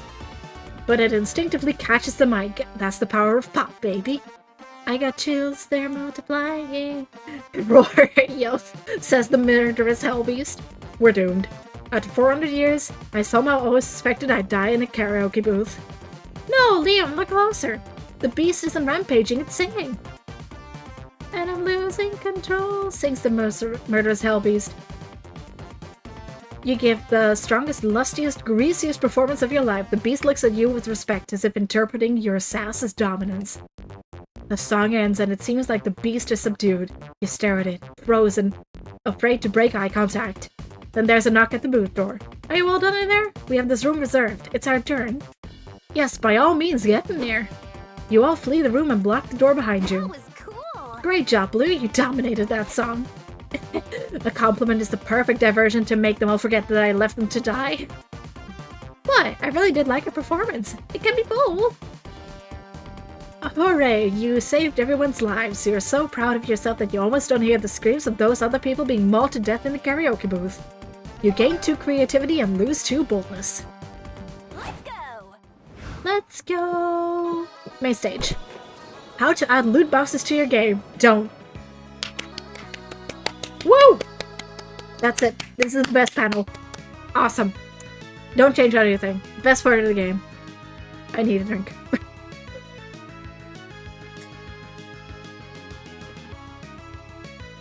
My poor throat. We're doing this whole thing in one go, by the way. You attend a panel on how to seamlessly add loot boxes to games. How are you gonna loot then? You get it. Get this. By playing the game. Wow. Even if you lock it behind achievements or like some weird grinding goal, better than loot boxes. Do not add loot boxes. Scum. You attend a panel on how to seamlessly add loot boxes to games. The short answer is that you shouldn't. This turns out to be invaluable knowledge that makes you gain 2 smarts. Pay 10 monster tokens to open a mystery box with a mysterious random amount of smarts. JK. Grab some glow sticks and do some vocal warm-ups. You, Liam, and Doug are watching April perform a concert today. Hey, bro! Hey, bro! This is Doug, by the way. You know she doesn't go on stage for another round, right?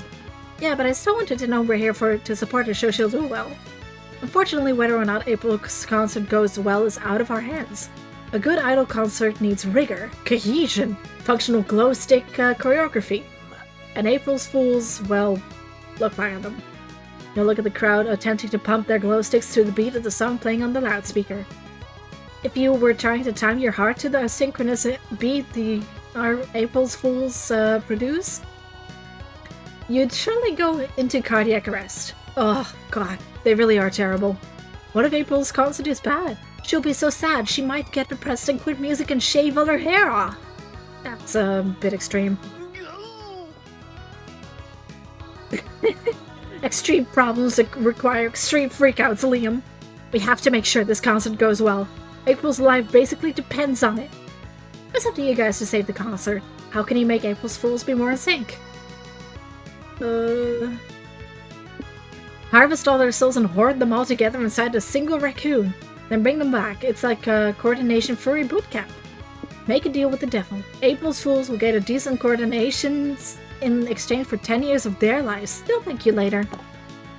Did somebody say deal with the devil? Were you eavesdropping on us? I tend to follow Blue around. She loves making deals right now. Yesterday I got 3 years of her life in exchange for a hot dog. Well, today I need all of April's fans to learn perfect glow stick coordination for the concert. In exchange, we can offer you 10, no, 11 years of their lives. Taking a deal that's not being made in your name would be unethical. That's what I'm saying. But I'm a devil, so unethical deals are my favorite. I mean, Whoa! wow, you're really good at haggling, Blue. Is she, though? Well, I don't know. I'm not a very good haggler myself, truth be told. If you'd like, I can make you a better haggler in exchange for 10 years of your life. Really? Doug, no. Buzzkill. Hi, my darling fools! Hi, my darling fools. Let's get this party started. Pump those fists. Wow, you all are really in sync today. Did you practice beforehand just for me? Nope, but Blue fixed them, April, and it only cost them 11 years of their lives. What? Hey, sometimes you have to break a few eggs and rob a few decades from strangers to, please your friends. That's life. You gain 2 boldness and lose 2 smarts. Let's stick to the schedule. Marshall! You find some teenagers selling their own fanzines. Aw, so cute! You check them out and they are awful. As far as you remember, you had better taste when you were their age. To show them how it's done, you make your own zine right in front of them. What a mentor! You leave it on their stand so they can sell it. They don't seem to like you, but that awesome zine you made nets you 2 charm.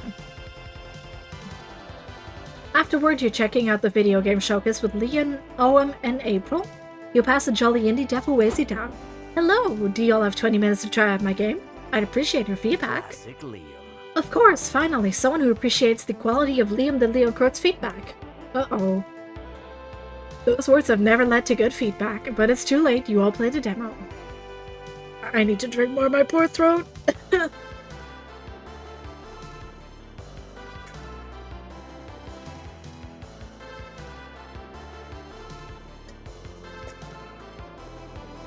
Liam, when you explained video games to me the other day, didn't you say that they were supposed to be fun?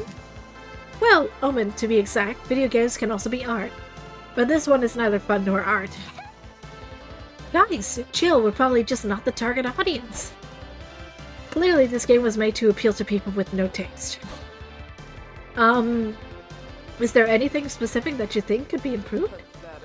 Yes, the game. I mean, it's not your fault. There are some aspects of the game that need polishing. You should hire new people in some departments. But I did everything. I'm a solo dev. Huh. What if you hired an actual team while you tried for a new position? You could be the studio's janitor. April, are you sure janitors are supposed to be good at identifying garbage when it's in front of them? The poor dev is not having the best time. It's times like these where you remember that your friends are... how to put it? The fucking worst. You step in and say something that's actually constructive before the dev's self-confidence is completely shattered.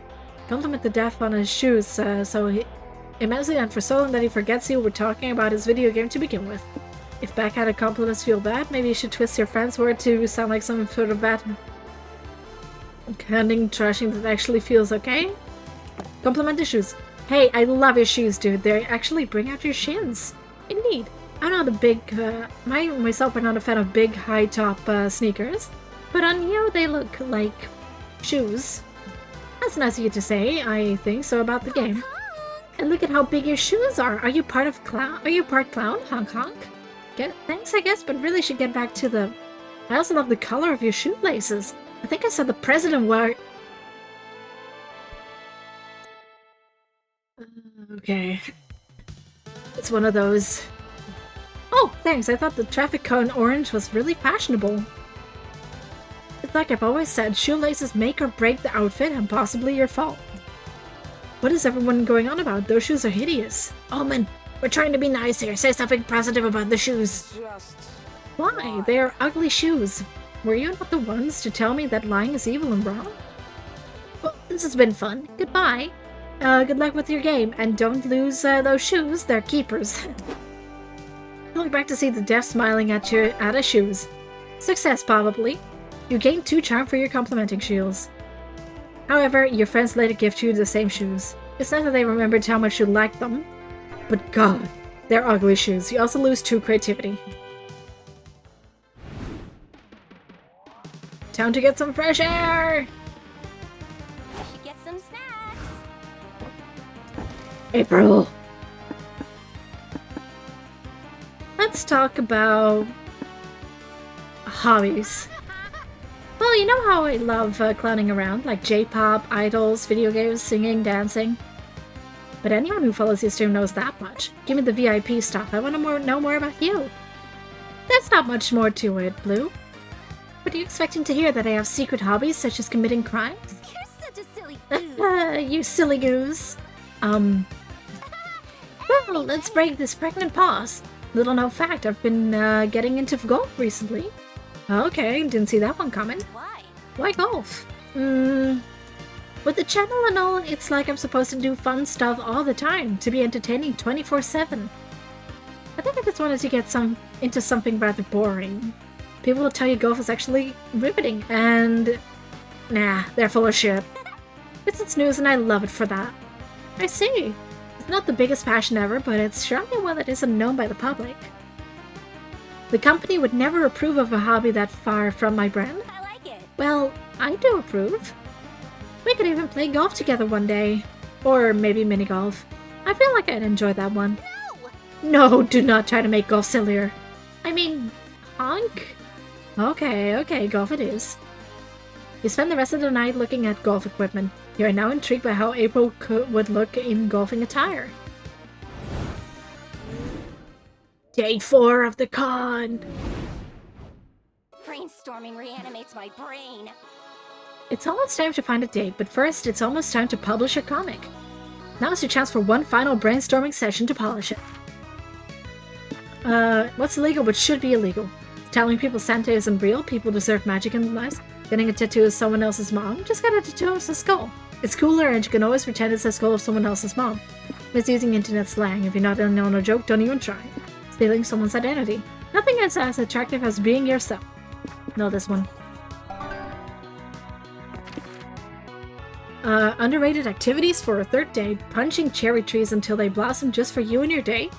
Practice for the test you gotta pass to get your kissing license is a thing.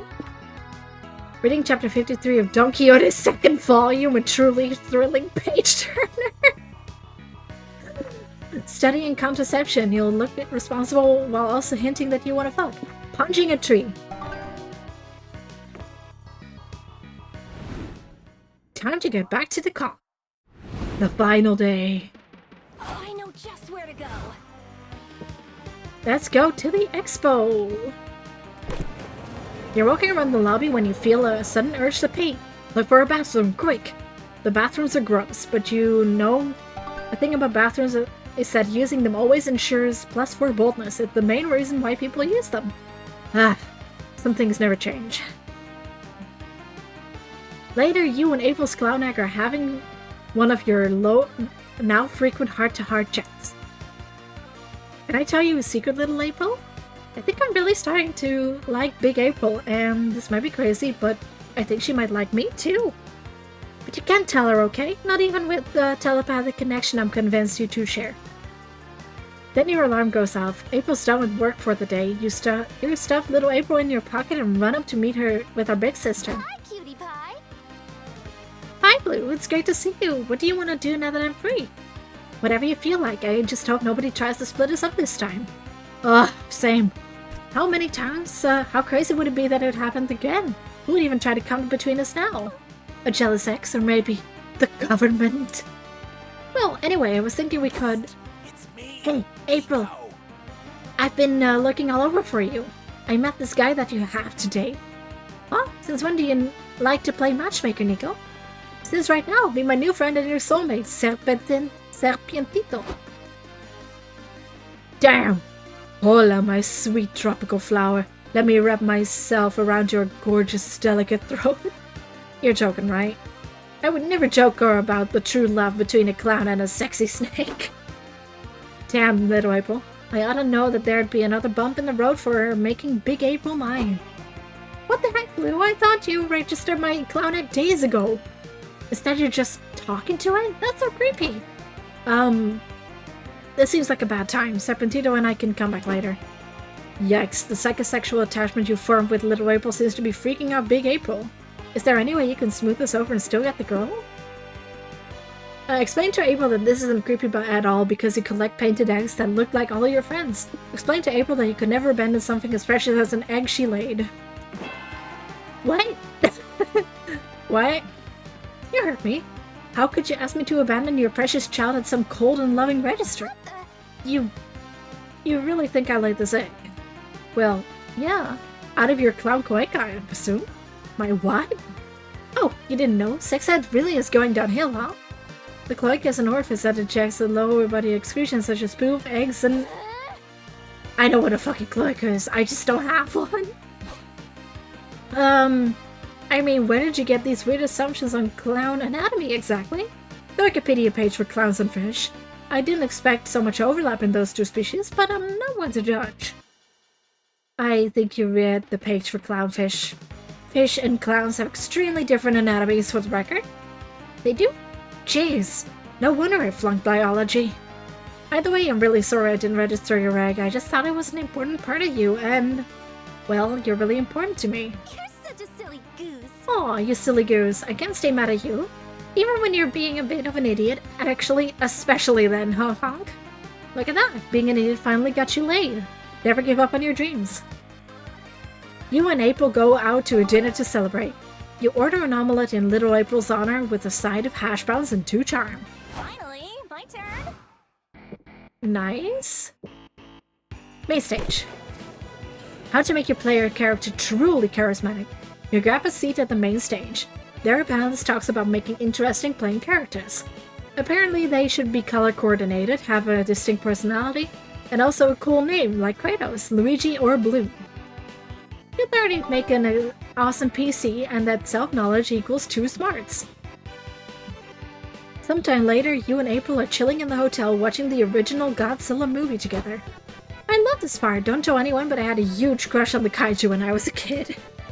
You reach for your drink at the same time April leans forward, resulting in your hand brushing against her thigh. Ooh. Ah, sorry, that's so embarrassing. Don't apologize, I think your balloon mascots are endearing, actually. And mean, and a bit terrifying, but sure. Enduring is the adjective we're going with. Aw, thanks. If I had to take these, My poor throat, give me another second. If I had to have these mascots, I'm glad my agency let me pick balloon animals. They're very important to clown culture, you know?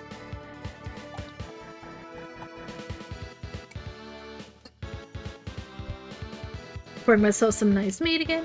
Maybe I could show you how to make one.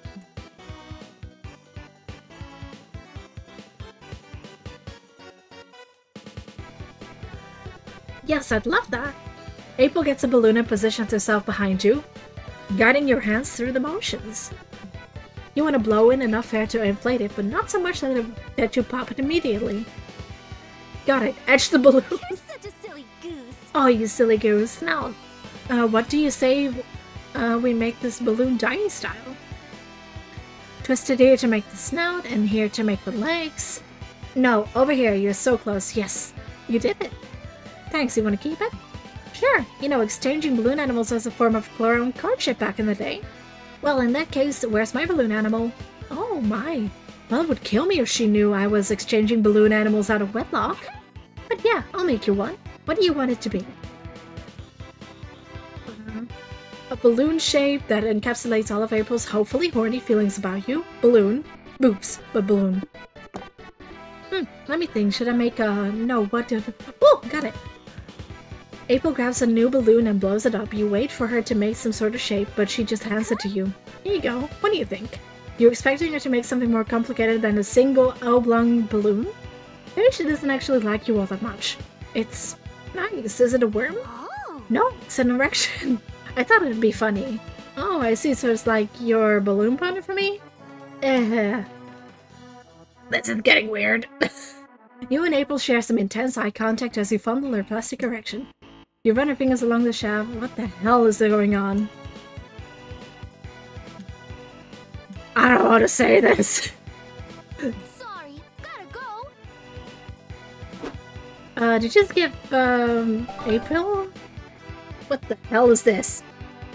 Hi, Tom! You're coming in at a lovely time. Yay! This is weird. Let's go to the community zone. You find several 5D chess matches going on at the same time. Time to prove your smarts to this whole con. You play 5 matches at the same time. You make fast decisions going from chess to... It's so weird. Also, hi gods! Hope the lurk is going well! You make fast decisions going from chess table to chess table. Everyone's impressed. Until they realize you lost all chess matches in just a few moves. Oh, you may have gained 0 smarts, but you surely gained 2 fun. Later, you meet up with April to get ice cream. You're laughing and chatting over sundaes. Goose. Oh, you silly goose, you have ice cream on your face. Here, I'll get it. April grabs a napkin and wipes your face. She finds a stubborn spot on your forehead and starts rubbing ferociously. Dang, I can't get it off. Is it even ice cream? It looks like a red dot. No. Oh, fuck. Suddenly, April tackles you to the floor. It's pretty hot. It's less hot when a speeding bullet explodes the head of the person behind you, showering you both in blood. I'm so sorry. I think you've been into one too many of my Momentogram stories or something. That's not great because my agency contractually obligates me to act single in public. But the more immediate danger is that some of my fans are kind of wild and they'll try to kill you if they think we're dating. So that was a fan of yours who shot at me? Yeah, I think so. Fame, huh? I think that makes, it sure makes life exciting. This is... You'd be more concerned if you weren't stuck on the fact that you've gotten so close to April that people think you're dating. Nice. Still, you can't be your partner if you get sniped. You better think of a way to protect yourself. Hide in April's ridiculously small car until nightfall. My poor throat. Oh.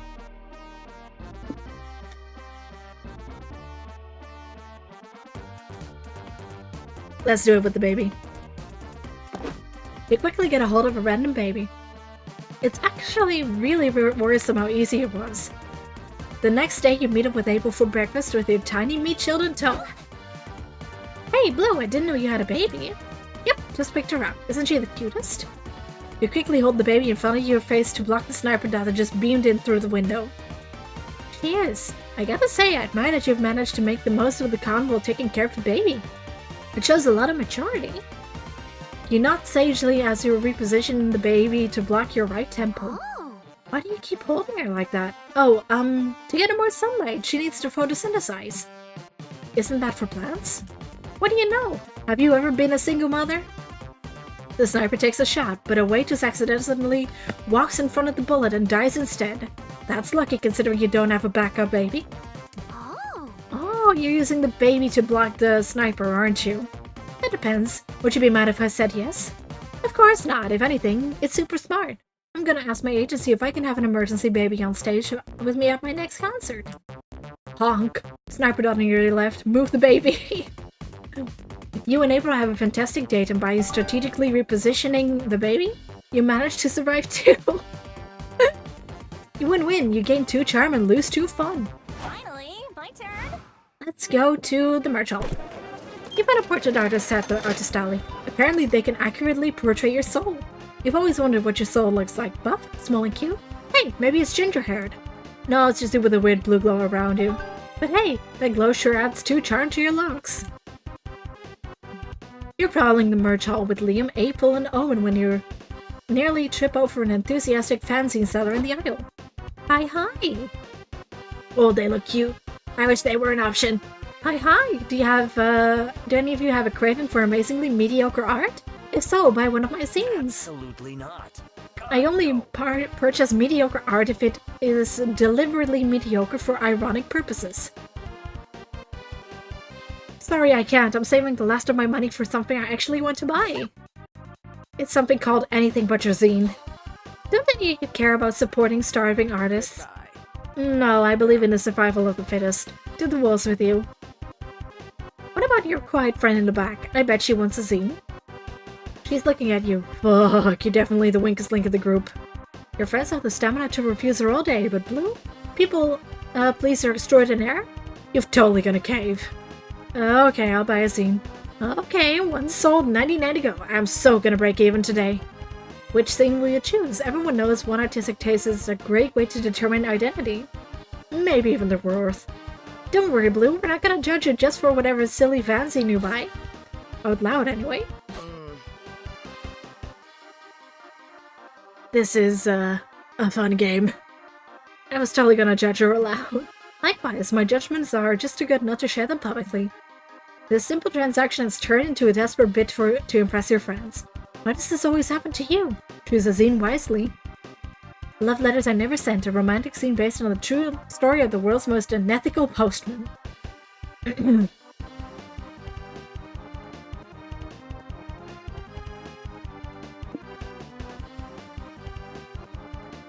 My poor tracking doesn't like it if I drink something. Most wanted. 30 thirsty poster. Thank you for your money, I mean your purchase. Okay, bye. Seriously? I don't know about sexualizing murderers and ne'er-do-wells.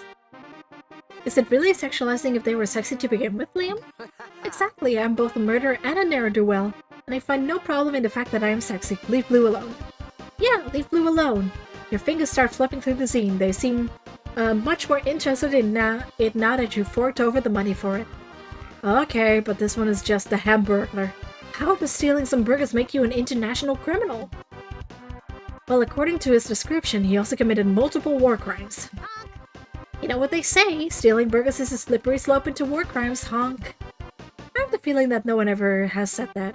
Shut up and read the next one, Liam. The Bloody Valentine, a boobalicious babe with a psycho killer smile. Her many crimes include credit card fraud, armed robbery, murder by firearm, and murder by balloon, just to quote a few. Bloody Valentine's true identity is unknown, but some crime-solving online communities have built theories that connect it to a niche internet micro-celebrity. Niche internet micro-celebrity, my ass. What I mean is, I don't want to fry our brains by getting into bogus internet conspiracy theories. Give me that. April snatches the zine from Lia's hand and throws it in the trash. She then proceeds to light the trash on fire. She also buys all of the copies of the zine and throws them into the fire too. Gotta go. Whoa, look at all this fire. It makes, me crave some hot barbecue. Let's all get some hot barbecue and forget about this forever. April is being super suspicious.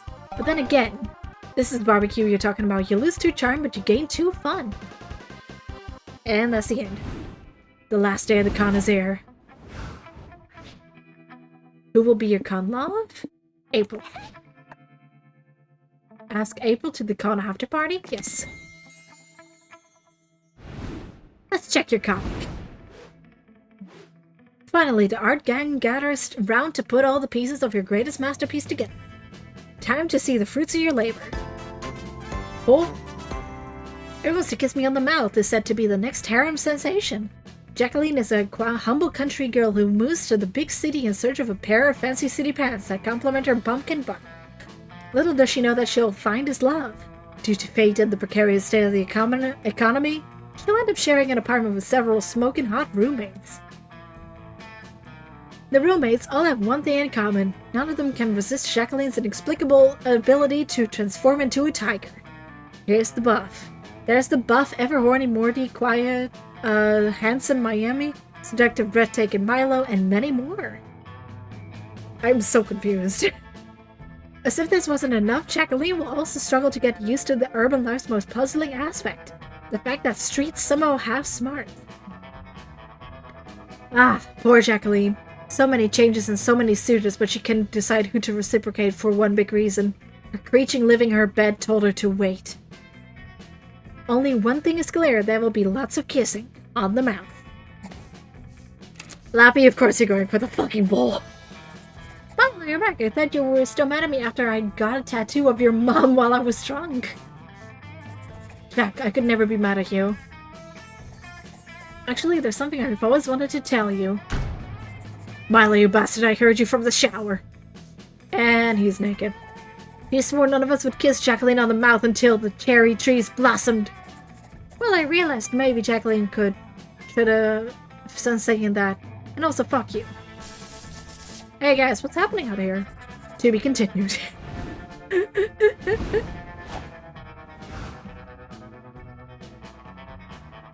You finally got the courage and ask the after party, huh? I'm surprised you're not inviting little April. Nah, I put that face by me now. Well, that's good because I do really like you. So, how about I pick you up at 8, Hong Kong?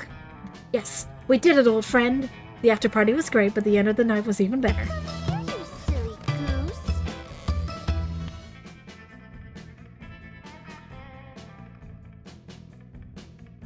Okay. I need to drink. I need to drink. I need to drink. Holy shit.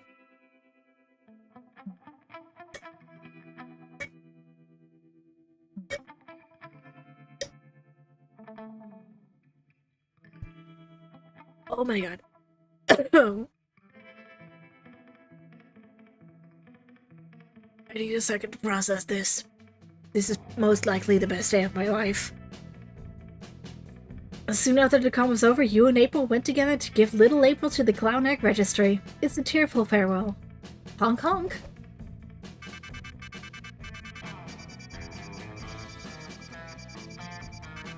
I got a secret ending! Yay! Was that it? Credits? Show me the credits. Before we knew it, the con had ended. It was just 4 days, but we could swear it felt like an entire lifetime. We got a good ending, that's good at least. All sorts of misadventures took place, entire friendship blossomed, and we ourselves changed as people. The idea of going back to our day-to-day lives made us feel a bit disoriented. Promises were made of not growing apart, of meeting again soon. Still, we would lie if we said it didn't feel like a bit sad to leave that all behind. But as each of us went our own way, we realized that wherever we went, these people would be there with us. And that came with the truth that, to this day, we hold close to our hearts. That no matter where we are, we belong. It's a thought that still gives us warmth and that makes us feel, once again, young and unafraid. And reminds us that, even as years go by, we will always be ready to start. We will be forever like this, always feeling free. Oh, this is nice. This game was nice. You can always count on me.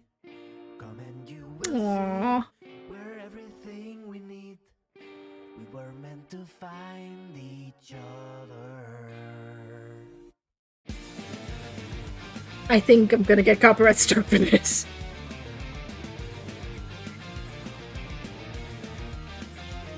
Yo. Yep, Brendan Rogers, I knew it. I knew it.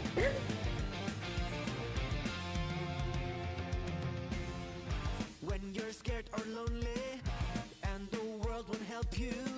This is cute though. I really like this game. My throat is absolutely dying right now, but it was worth it. I liked it. It got a little bit weird at the end. It was nice though. What? Production baby? I've never understood what a production baby was. Is that babies that got burned under the stove?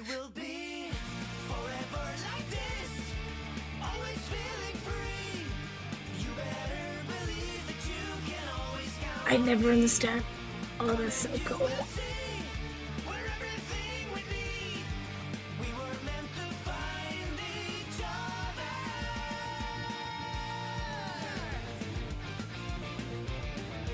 Now I want to go to an anime convention.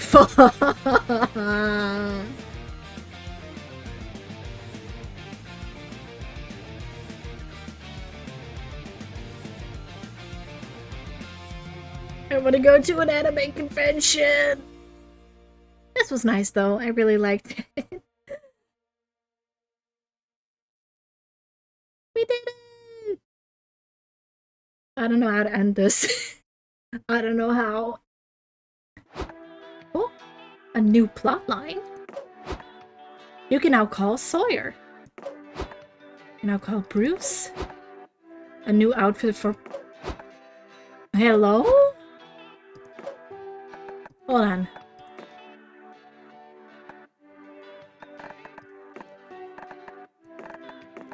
Yep, there's April. Where do I... Nay. Ooh, that's a cute outfit. I like that. Really? The zombie guy?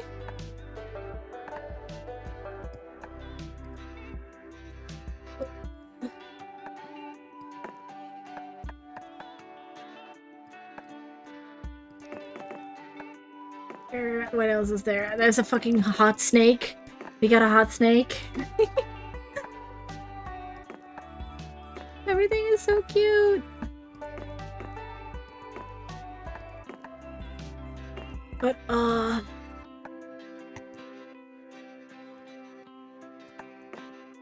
this was a nice game. I really liked it. Thank you all so much for being here with me. Going through this entire hellhole that was this. It was nice though. It was really nice. It was really weird towards the end, but it was so good. Thank you all so much for being here with me. Let me see if I can find someone to rate right now. Anyone?